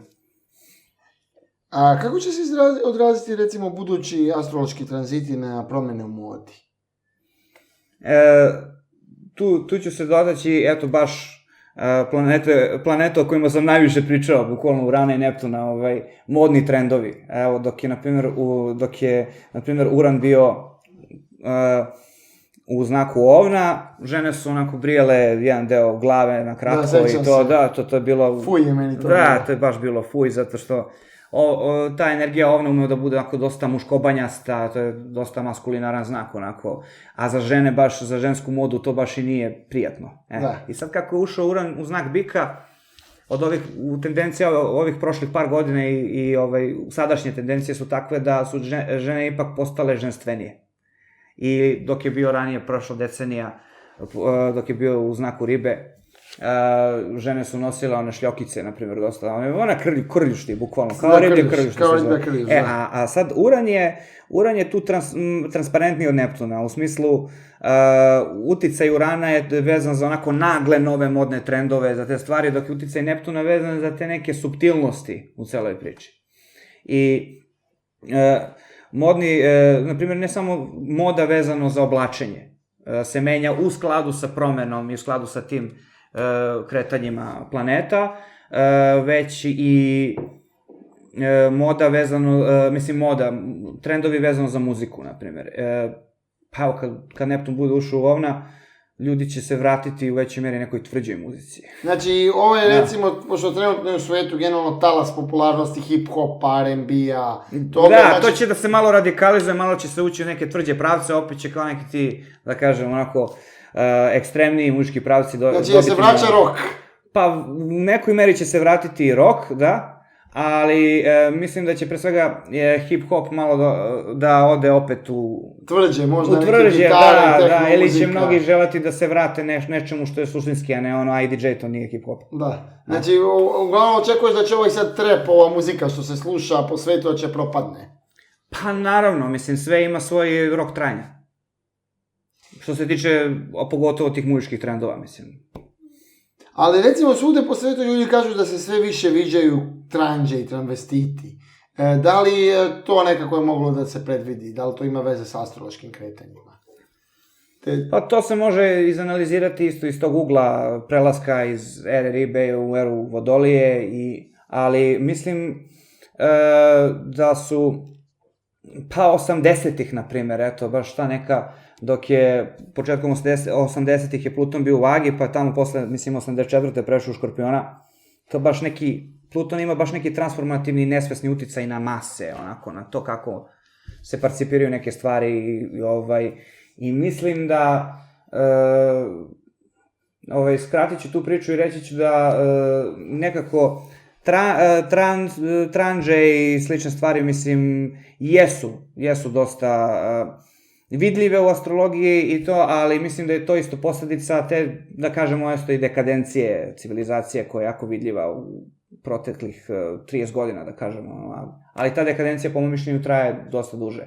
Da kažemo, posle, na primjer, generacija koja se rodila tokom kraja Drugog svjetskog rata, to je takozvana hipi generacija, ljudi koji imaju, na primjer, koliko se sećam, da Pluton u lavu, to su ljudi koji su bili kao sve mir, ljubav, sve u stvari njihov ogroman egoizam, zašto je to lav toliko egoističan, a Pluton toliko destruktivan, je doveo do toga da se oni bahanališu sa svim i svačim i onda a oni su uprkos tome, kada su posle postali zreli, politički zrela generacija, napravili toliko problema,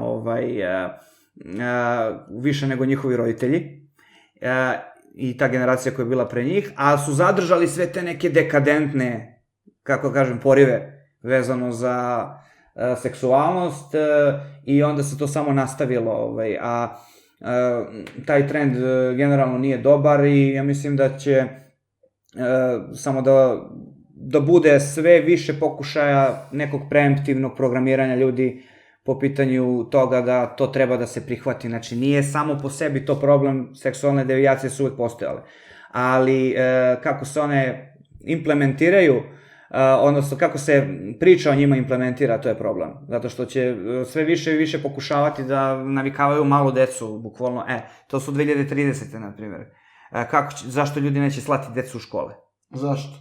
Zato što neće želeti ljudi će želeti da budu slobodni po pitanju obrazovanja i da njihova deca budu slobodna po pitanju toga kako ih neko obrazuje, a ta će određeni ti mainstream načini, kao i već sad, mainstream načini obrazovanja da budu takvi da će malu decu da uče kako je biti tranđa dobro, kako ne postoje dva pola, nego, ne znam, 15 i slično. Mislim, i onda mnogi ljudi neće želeti jednostavno da imaju posla s tim. A kako će izgledati te 2020. otprilike? Pa, 2020. Će biti dosta onako, bit će još agresivnije od 2010. onako, po mom mišljenju. A 2030. evo baš ovo što sam pričao skoro, će biti godine kada će ljudi biti na tom nekom nivou želje da individualno biraju svoju sudbinu, da kažem, da će doći do velike, ne samo podele, nego do onako rasparčavanja svega i svačega, da će postojati subkultura bukvalno na svakom koraku i način isto, gledanje na stvari, klub za ovo, klub za ono, obrazovanje ovog tipa, obrazovanje onog tipa, mnogo alternativnih puteva će nastati zbog nastavka digitalne revolucije. I ti alternativni putevi će samo onako zamrsiti sve, ali ljudi će barem imati neku iluziju slobode, da kažem, da će moći da, eto, biraju da li će da uče ovo, da li će da uče ono. Problem i sada je što je na internetu postoji previše informacija. Taj problem traje još 90. godina, kako je Uran ušao u znak Vodolije, tad je došlo do ekspanzije interneta. I od 90. godina se dešava da mnogo dobrih informacija ima na internetu, ali da ima toliko đubreta koje zaklanja te informacije i da onda ljudi ne mogu da od tog đubreta uopšte vide šta treba. Tako da ljudi koji ne budu razmišljali svojom glavom, oni će imati mnogo više problema 2030. zato što će to biti tek vreme mnogo veće konfuzije. A 2020. će dovesti do određene eto, kao što sam rekao, radikalizacije mišljenja. Pre svega, evo, da se dotaknem, kako bi se nazvao to, migrantske krize, znaš. Ljudi, mislim, nisu to migranti, to je invazija, mislim.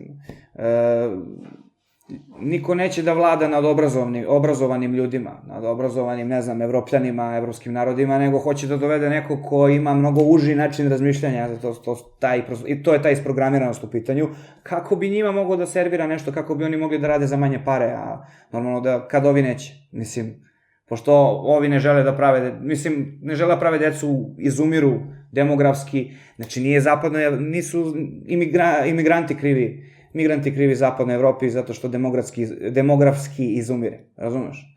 Nego oni jednostavno, dekadencija koja se dešava na zapadu dovodi do toga. Ovi gledaju praktično rešenje, ovi koji su na vlasti, da dovedu jeftiniju radnu snagu i da dovedu do raspada te priče. Tako da 2020. će dovesti do toga da reakcija na to postane radikalizovana. I onda će, pogotovo, to je taj ovan, to je znak ovna koji će dobiti te ludačke uplive Neptuna. I onda će doći do pojave raznih oblika ekstremne levice, ekstremne desnice u Evropi. Biće kao 1920. godina. Otprilike tako će biti. Da. Ponovit će se istorija u tom smislu. Ajde da idemo čisto da ne bi tebe previše mučili u napred, ali 2040. Mnogi ljudi će želeti, na primjer, evo, baš se osvrnu na decu. Deca su najveće blago, bukvalno. A 2040-ih, na primjer, bukvalno krajem te decenije, ljudi će želeti da određuju pol svoje deci. I ljudi će hteti da, bukvalno, pre nekom vrstom genetskog inženjeringa ili nekom vrstom intervencije, sami svojim izborom određuju kog će pola biti njihovo dete i da određuju kasnije, posle, da li će imati plave oči, da li će imati brown oči, znači da se upliću u nešto tog tipa i to će imati katastrofalne posledice. To je jedna stvar koja je jako negativna, koju vidim za 2040. Za period, na primjer, kada će, baš uran biti u znaku rak, na primjer.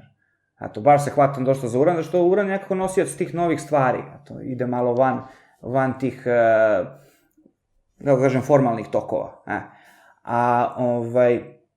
Sad, druga stvar koja će biti negativna jeste što čovekova kuća, zbog rasta te veštačke inteligencije, čovekova kuća, dom, stan će postati inteligentan na neki način i onda ljudi će mnogo da se ulenje zbog toga što sve samo kliknu, onako klikneš na 100, dođe ti hrana, misle. Dobra strana 2040-ih što će ovi 3D štampači mnogo da se razviju već do tad i da će moći da se bukvalno oštampaju neke organski materijali. Organski materijali? Pa da, organski materijali, bukvalno.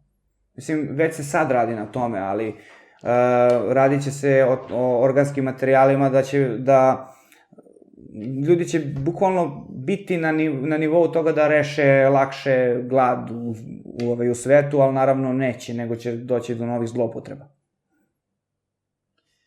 Ali, kakav će biti ceo ovaj vek? Pa, ceo ovaj vek će biti preloman, kažem, onako dosta turbulentan i čovečanstvo će se suočiti naravno sa posledicama, pre svega, odnosa prema prirodi. To će biti, znači, najveći motiv ovog veka. Pa, jedan od. Takođe, ja mislim da će najveći motiv ovog veka biti suočavanje sa svim tim nekim iluzijama, lažima i nerešenim problemima iz prošlosti. Znači, ljudi će misliti kako su rešili neke međuetničke probleme i sve to ne, to će samo da eruptira u 21. veku. Ali šta se nas čeka u sledećem veku? 22. Da. Pa, sad tu postoji više mogućnosti. Pošto je to stvarno daleko i tu, to je pošto, da, na astrologiju, na taj domen astrologije gledamo ovako, prošlost je kao koren od drveta i sad prošlost je već zapisana, a sad sadašnjost je kao stablo, a budućnost su kao te grane, sad na koje će grane čovečanstvo ići, postoji neki ograničen izbor tu, ali možda se izabere ovaj put ili ovaj put u nekoj meri, da kažem, u meri tog ograničenog izbora. Znači, ama da individualci, da kažem, možda biraju malo više nego što bira čovečanstvo, zašto je čovečanstvo vođeno kolektivnim nesvesnim u većoj meri. Iako su mnogi pojedinci zapravo žive, pa evo, ja živim dobrim delom podsvesno, a ne svesno, mislim. No, svi smo mi takvi, to je priroda. Pa da, ali može da se radi na tome, ako individualci rade na tome pa se povezuju međusobno i pomažu, onda samim tim dolazi do nekih duhovnih skokova, znači početci svih tih nekih religija, i istočnih i avramovskih, govore o tome kako su ljudi i na kolektivnom nivou mogli da odskoče u tom nekom nivou svesti i da pozitivno utiču na svoju budućnost. Ne mislim pritom sad kao organizovana religija, institucionalizovana, nego sami početci toga u filozofskom i u spiritualnom smislu. Ali, to jeste jako zanimljivo, ali šta očekuješ, kakva je budućnost religije u narednih, recimo, ajde nećemo vek, ali desetina godina, recimo. Pa dobro, ovih sad, da kažem, 30 godina prošlih su doveli do nekog, da kažem, parcijalnog periodičnog povratka tradiciji i religiji, pogotovo na prostorima istočne Evrope i na našim prostorima. Sad, taj povratak je, nažalost, delom, da kažem, ne tako duhovan, nego više onako pomodarski. Više formalan, više pomodarski, pošto ta neka tendencija, mislim, evo, na primjer, kad je pao Berlinski zid 89. pa tad je bio Saturn u Jarcu. Znači, i Neptun je bio u Jarcu, taj period Neptun u Jarcu isto dovodi doveo do te neke tradicije, povratka nekoj tradiciji u religioznom smislu. Jarac s jedne strane je dosta realističan, a može biti i dosta formalan i onda kao dešavalo se to da se ljudi vrate formalno religija, da se ne vrate u tom nekom duhovnom smislu. I taj period je bio, da kažem, delimično, da kažem, i pozitivan i negativan i ovako i onako, i onda desit će se, nažalost, da će i mnogi, evo rekao sam, i mnogi jezici će da odumiru i mnoge religijske prakse će da odumiru, ali ja ne mislim da će doći do većih promena u religiji sve dok ne dođe do tog većeg ekumenizma i slično, mislim, protiv čega sam definitivno, pošto mislim da je religija veoma, veoma zloupotrebljena oblast, čak više zloupotrebljena od ekonomije.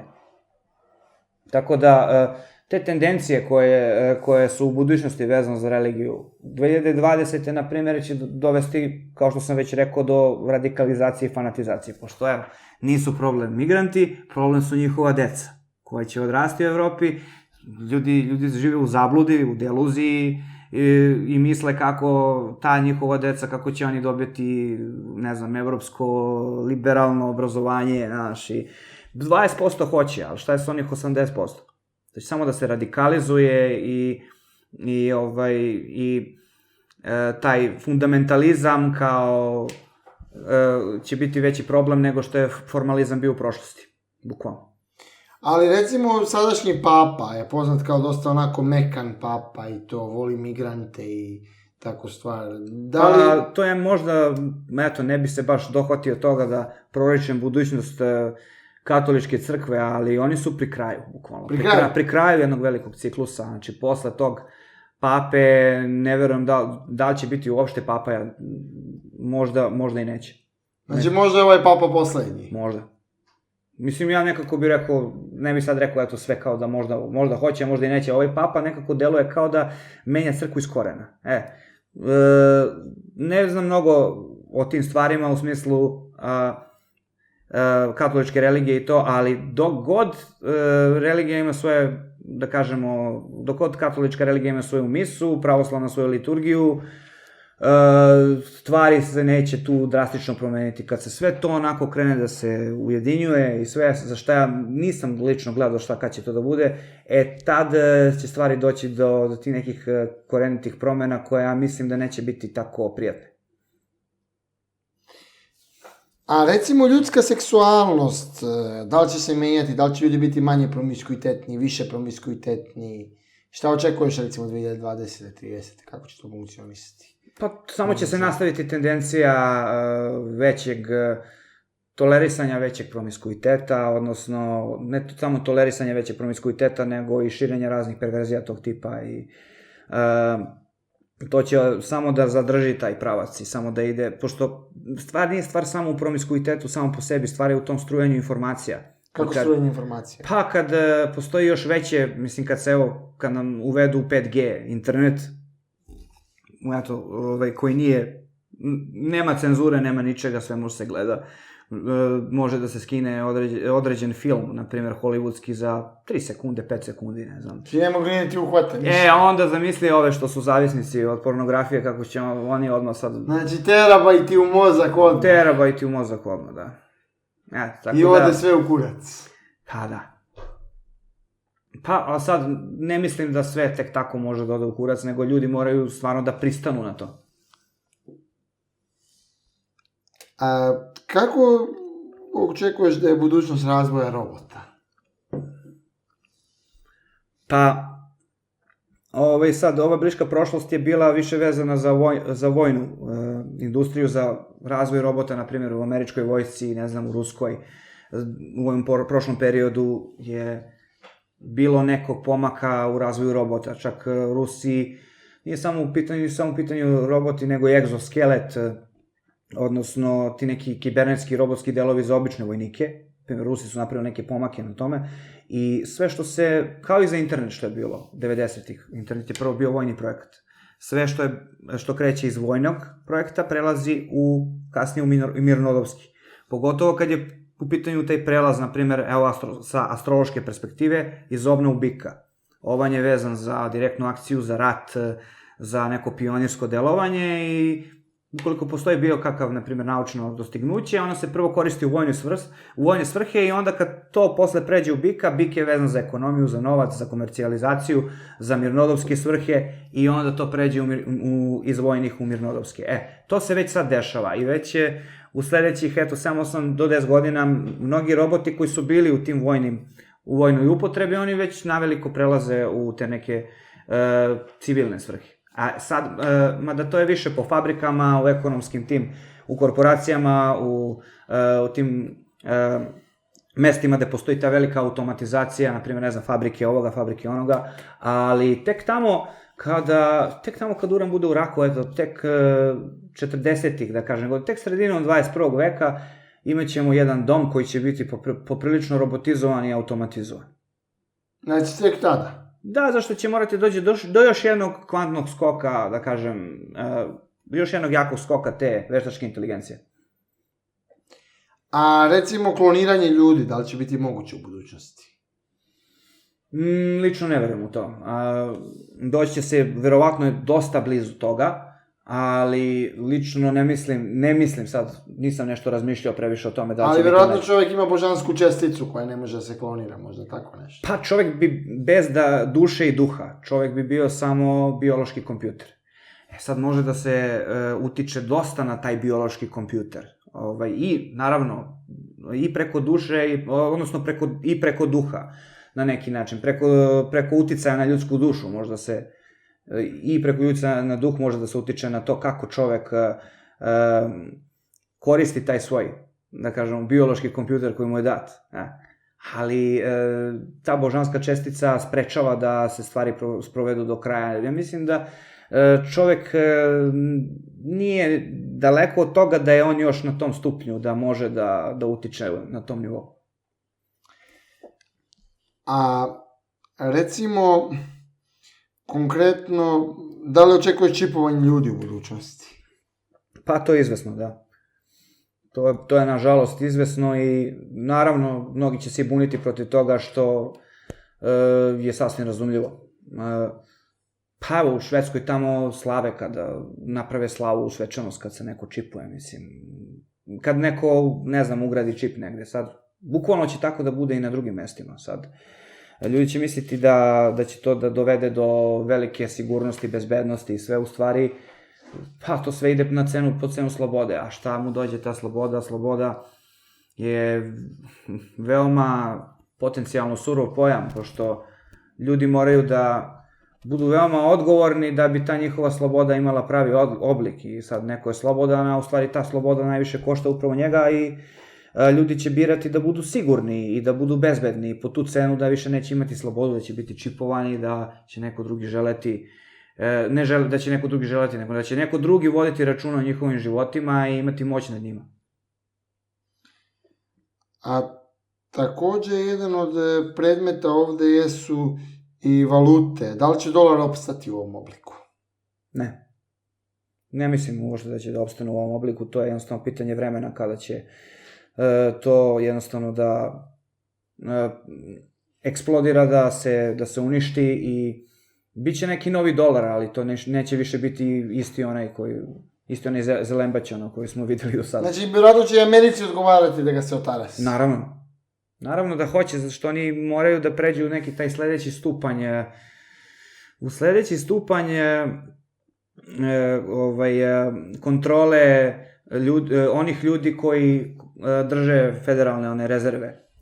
Oni će jednostavno, neće više to moći da se kontroliše sve kroz keš, pošto i ne može, pa će morati da se pređe na elektronski novac. A da li, recimo, ljudi koji vladaju ovim svetom, da li oni imaju svoje privatne astrologe? Da li misliš da, recimo, Trumpa ili tako neki ljudi savjetuju privatne? Pa, apsolutno, mnogi imaju privatne astrologe, mislim. Čak i oni svetski vladari koji su proganjali zvanično astrologije, koji su bukvalno ih proganjali ko španska inkvizicija, mislim, da najgore primere, mislim, neke mogu da navedem, mislim, najekstremnije primere, evo to rekao bih, na primjer, ne znam, Staljin, pa u nacističkoj Nemačkoj je bilo astrologa koji su radili za nacističku partiju, za SS neke odeljke, a uprkos tome neki drugi astrolozi su bili proganjani. Pa je bio neki koji je mislio da može koji je želeo da vidi kad, bila je to neka legenda, mislim, o tome kako je neki astrolog nemački pred kraj rata, kad su saveznici bombardovali Berlin, valjda, ili neki nemački grad, on je išao od zgrade do zgrade koja je bila porušena i uzimao datum rođenja, ne znam, od tih što su poginuli, hteo je da vidi kakva postoji astrološka korelacija vezana za njihovu smrt i onda je pala bomba na njega i on je poginuo, mislim. Tako da... Neko bi rekao, bavio se đavoljom delatnošću. Bavio se đavoljom delatnošću, ali taj čovjek je preterao pre svega, znači bavio se nečim što je vezano za smrt, a raditi nekom natalnu kartu, to je karta života, mislim, ne treba se baviti smrću. I time kad će neko da umre, mislim, ali opet, naravno, desi se da neki ljudi pređu granicu, samo ako je pređu previše puta, to bude fatalno za njih. Radi se o tome da mnogi astrolozi postoje i na berzama i rade za određene političke strukture i neki zvanično neće priznati da imaju astrologa, u stvari astrolozi visokog ranga su veoma zastupljeni u svim tim nekim ešalonima vezano za vrhove korporacija i za vrhove tih nekih tajnih društava i slično. Ali, recimo, kriminal, da li ti očekujemo porast kriminala u narednih 10 godina? U svetu generalno. Da li će ljudi više da se lože na to mafijanje i sve to? Pa, sa jedne strane hoće, da. Sa jedne strane ložit će se više na taj neki direktan bunt protiv sistema, ali ja ne mislim da će biti tu nekih većih promena. Jednostavno, to je došlo do tog nekog plafona i tu će i da se zadrži. Pre svega, porast kriminala je rastao pre svega na Balkanu, da kažem, pa čak i u Americi, pa čak i u tadašnjim u Sovjetskom savezu, Sovjetskim republikama. Prvi taj neki porast je bio 70-ih i 80-ih. Samo on je bio na različitom nivou. U Americi je došlo do eksplozije kriminala. 80-ih godina, na primjer. Što da sve se može isto vidjeti kroz astrologiju, na primjer, kroz položaj Plutona. Pluton kad je prešao bio u Vagu, pa Vaga vezana za međuljudske odnose, Pluton vezan za one najgore destrukcije u tom nekom lošijem delu simbolike i tad je bilo porasta u silovanjima, porasta u ubistvima i svemu tome i ta generacija, na primjer, ljudi koji su rođeni tada, oni su češće žrtve toga nego, na primjer, ljudi koji su rođeni posle njih, koji imaju Pluton u Škorpionu, ali dešava se sad u budućnosti da će određene podvrste tog nekog kriminala da se razviju u većoj meri, pre svega se misli na cyber kriminal. To će da u većoj meri dobije na značaju, a ovaj kriminal zvaničnog tipa, on će da ostane na tom nekom nivou, pošto je već došlo do plafona tokom 90. godina. I to vezano za ceo svet, to nije bilo samo kod nas. Svugde eksplodirao. Svugde, pa eksplodirao, na primjer u Americi došlo do ekspanzije još 70-ih i 80-ih, pa i u Sovjetskom savezu, ali 90-ih došlo je do plafona. I taj plafon se donekle sad splasnuje negde ovih poslednjih 20 godina, malo samo, ali i dalje će to biti na jako rasprostranjenom nivou. I to je ostalo na tom nivou i to će da se drži dok god je su strukture sistema u toj meri ovakve kakve jesu. Sad, morat će se desiti neki veći slom samog političkog i ekonomskog sistema, da dođe do još većeg širenja kriminala. A ja mislim, uprkos tim svetskim dešavanjima, to će biti na tom nivou na kom jeste, samo će menjati oblik svega. Kakav je odnos astrologije prema fenomenu ravne zemlje? Da li astrologija negira ravnu zemlju? Pa, astrologija tradicionalnog tipa i, da kažem, moderna astrologija je isto bazirana na Ptolomejevom sistemu, po tom sistemu koji je sistem da je zemlja u centru, da se sve vrti oko zemlje, ali to ne treba naučno tako posmatrati. Lično ne verujem u ravnu zemlju. Mislim da je to nebuloza jedna teška i da svako ko da ljudi generalno skreću pažnju sa nekih bitnijih stvari i onda se svađaju oko toga da li je zemlja ravna ili okrugla, kakva god da je, bukvalno, da li je zemlja ravna ili okrugla, ista nam je muka. Isto dođe u principu. Postoje mnogo važnije teme od toga. A šta astrolog sme, a šta ne sme da radi? To je jako dobro pitanje.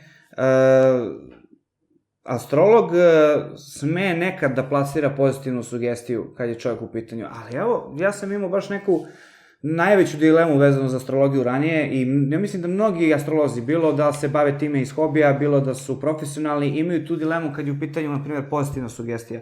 I kad ti nekome nešto pomogneš, kažeš nekom čoveku, ti radi taj posao, zaradit ćeš više para, ući ćeš u neku ekonomsku ekspanziju i on to uradi. I to sve bude tačno kako si ti rekao, ti njemu pomogneš, taj čovjek to uradi. Ali ta neka duhovna pozadina iza toga, da li si ti tom čoveku zaista pomogao na duge staze, to ume da bude pitanje.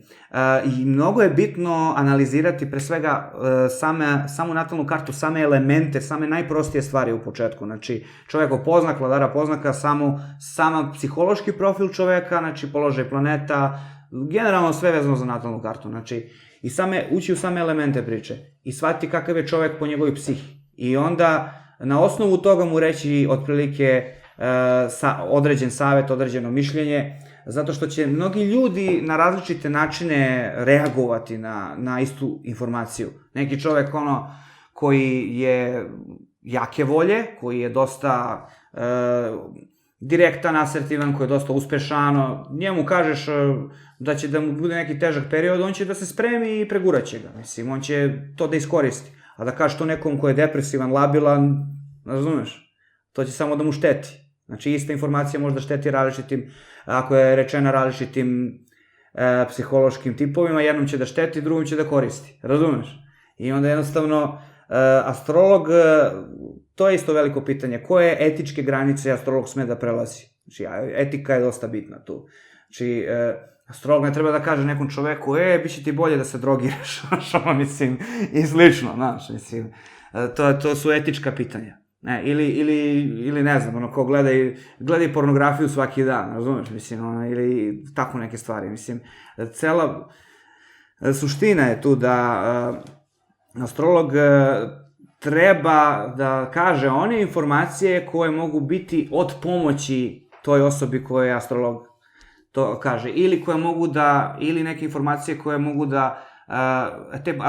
mogu da prošire svest toj osobi. Znači, na izboru je, na tom nekom ograničenom izboru te osobe je da li će ta osoba da izabere da sluša ili ne. Pošto ti nekome možda kažeš neke stvari koje su jako korisne, ali neko uopšte samo će da stavi zid, uopšte neće moći ispred sebe i uopšte neće moći to da dopre do njega. Znači, prvo, pre svega, treba analizirati onako holistički, ukupno, ceo horoskop, znači celu natalnu kartu čoveka. Znači, sad neko će ići više tu u detalje, neko će više ići intuitivno. Znači, vezano za znak, vladara poznaka, vezano za sve položaje svih planeta po svim poljima, njihove međusobne odnose i slično. Pa ući u psihološki profil čoveka, pa tek onda plasirati određenu informaciju. I to je veliki problem kod ovih astrologa koji rade po call centrima. Zato što oni nemaju vremena za to. Često nemaju vremena za, jednostavno tehnički nekad nemaju vremena da uđu u taj prvi deo priče, koji je jako bitan, i onda kada se I onda kako im intuicija ne radi jače, dolazi do grešaka i dolazi do bukvalno širenja negativne energije. Ali, recimo, rekao si smrt, ne smiješ da gledaš čoveku da kažeš kad će umreti. Pa ne smeš, mislim, prema nekim tvrđim etičkim pravilama ne smeš ni u šali, bukvalno. Da kažem, u nekom blažem, racionalnijem smislu, možeš ti da kažeš šta hoćeš i sve to, ali ne bi trebalo na to da se oslanjaš, ne bi trebalo da ti sad gledaš nekome natalnu kartu, znači natalna, natus, natalno, znači nešto što je vezano, što je faktički karta rođenja, na srpskom bi se reklo karta rođenja, karta života, i sad se ti baviš smrću. Mislim, to je, samo po sebi nekako je u totalnoj suprotnosti sa time što bi trebalo da se radi. Ali obično ljudi koji su astrolozi kažu da ljudi im najčešće dolaze sa pitanjima, ne znam, kad će da preminu, kad će da zatrudne ili kad će da se... Kad će da se udaju, da se ožene. Da. I tu dolazimo do jednog dela priče isto vezano i za sugestiju i vezano za to neko, čak da kažem, preemptivno programiranje koje može da se desi od strane astrologa ka klijentu, gde, na primjer, neko te pita da li ću da se udam ili da li ću se oženim i ti mu kažeš da, imaćeš 4 braka. I sad ti si njemu ili njoj uništio ona prethodna 3 braka. I sad, tačno dolazimo do onoga što sam prethodno rekao. Ne treba previše to da se gleda onako zdravo za gotovo i treba paziti šta se priča. Sad, nekome možeš reći jednostavno to kako vidiš, prvi brak treba da proguraš, bukvalno, kao na primjer kažeš nekom, prvi brak to ti je samo brak po papirima, a sledeći će ti biti bolji, na primjer. Mislim, zavisi mnogo od primjera i od slučajeva kako kome i šta, ali ljudi postavljaju nekad zaista glupa pitanja i nebulozna pitanja i samim tim astrolog treba da ima ipak neke, po mom mišljenju, ipak neke dovoljno razuma i dovoljno etičke snage da i odbije klijenta ili da kaže nekad ne želim jednostavno da nekom gledam i slično. Zato što treba zapitati sebe. Kao što sam rekao, bolje je imati pitanja u glavi nego se baviti tim nekim, nego imati gomilu tih već spremljenih odgovora. Zato što tako širiš svesti i onda sebe zapitaš kad vidiš horoskop neke osobe u kojoj meri ti možda pomogneš toj osobi i u kojoj meri si joj doprinos. A još jedno etičko pitanje jeste astrologija i gledanje mladim ženama. Koliko astrolog može da upotrebi recimo to što vidi u natalnoj karti da je svrha žavođenja? Pa može dosta da zloupotrebi, ali cela poenta je što i suština je da zavisi od horoskopa samog astrologa.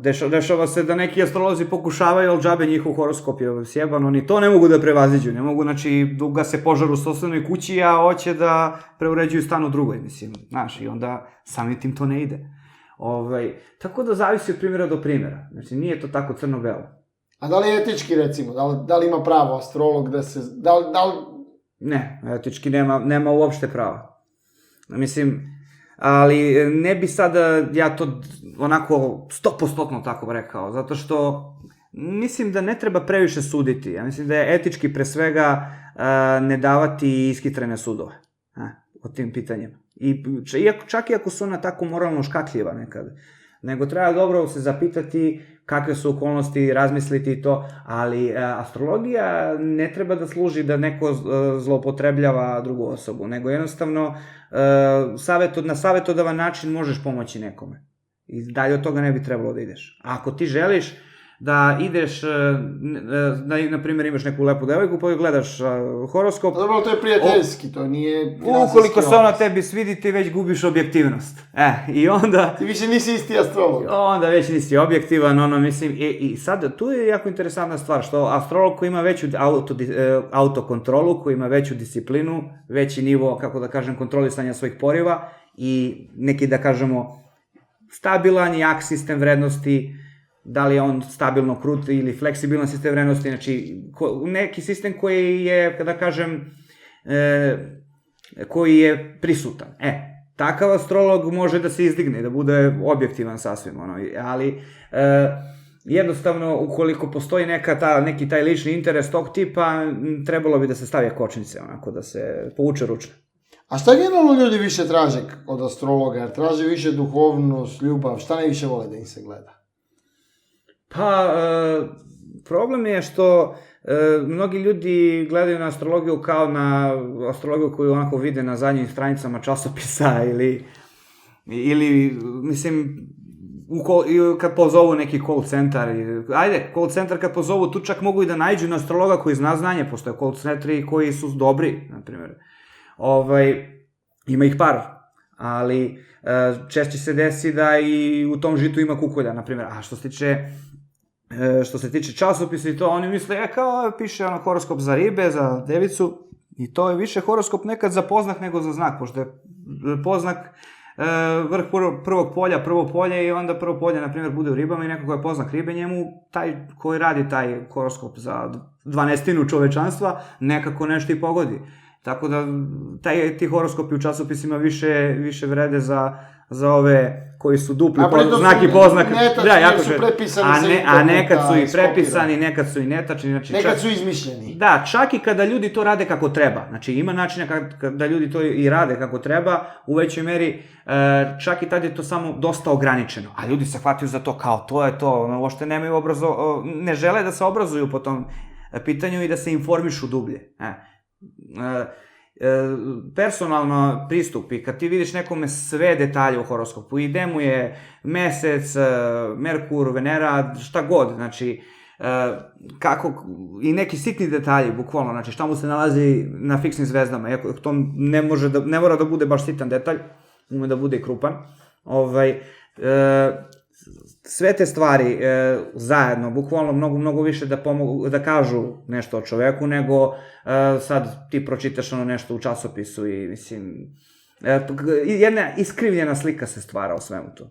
Tako da veći deo ljudi jednostavno površno to gleda i onda ono što im se nudi, oni to vide i kako nešto izgleda, to je bitnije nego kako nešto zaista jeste. Mislim, živimo u takvom svetu.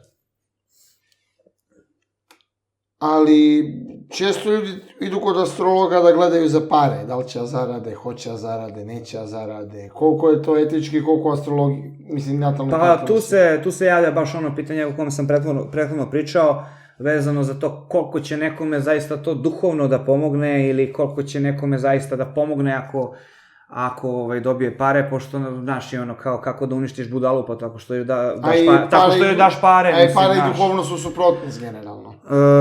Pa nisu u potpunosti. Sad, mada nisam neko ko je baš vođen onom psihologijom uspeha, kao neki oni što po onim, ne znam, piramidalnim kompanijama ili, ne znam, onih Herbalife-ovi čuda. Ovo je sekte. Pa ne bi baš rekao sekte. Na primjer, ne bi se sad pljuvao po Herbalife-u i ti neki preparati... Mogu da nas tuži. I ti preparati stvarno su dobar katalizator, Da možeš da se... Ako ti već treniraš i hraniš se dobro, pa to ti još doda da ti možeš brže dođeš do nečega, tako da ne govorimo o tome da li su te stvari efikasne ili nisu, nego radi se o psihologiji uspeha ljudi koji mogu biti u ovoj ili onoj organizaciji. I onda oni misle kako ako imaju više para da su oni u većoj meri srećni i uspešni i sve i onda promaše poentu. Znači, tako da ne mislim da, mada pozitivna sugestija i autosugestija jesu dobra stvar, ali nekad ih ljudi koriste previše bukvalistički. Pritom ti si u principu rekao nisu pare zle, ali je zlo da se čovjek samo fokusira na njih i je gleda kao dobro po sebi. Pa svaki ekstrem potencijalno vodi u zlo. Svaki ekstrem potencijalno vodi u destrukciju, eto, to kad bi rekao malo objektivnije, a sad, naravno, iz mnogih tih etičkih uglova to vodi upravo u nešto negativno. Ali da li ljudi također gledaju i za firme, recimo, natalne karte i tako za uspjeh? Pa ne samo to, mislim, neki ljudi onako i, ne znam, neki ljudi čiste auru firmama, bukvalno, i energetsko polje, neki ljudi bukvalno se bave raznim stvarima vezano za ezoteriju koje nisu vezane za fizička nego za pravna lica i za određene kolektive, tako da tu... Tu se treba ograditi na neki način, pošto ako neko radi sa određenim pravnim licem ili ako radi neko za neku firmu, treba da se postave određene granice, pa ukoliko postoji pristanak s obe strane, onda treba da se radi bilo šta da je u pitanju. Gospodine Noe, to je Aleksa, hvala ti što si bio gost u našoj emisiji. Hvala tebi. I eto, želimo ti puno uspeha u daljem radu, pa se vidimo i neki drugi put. Hvala. Poštovani gledalci, ovo je bila emisija Intervju u produkciji Balkan Info. Hvala što ste gledali. Nijedna zemlja nije tako skupo platila svoju slobodu kao Srbija. Naručite naše majice na sajtu balkaninfo.rs. Hvala svima koji vjerno prate naše emisije i žele da pomognu rad naše produkcije.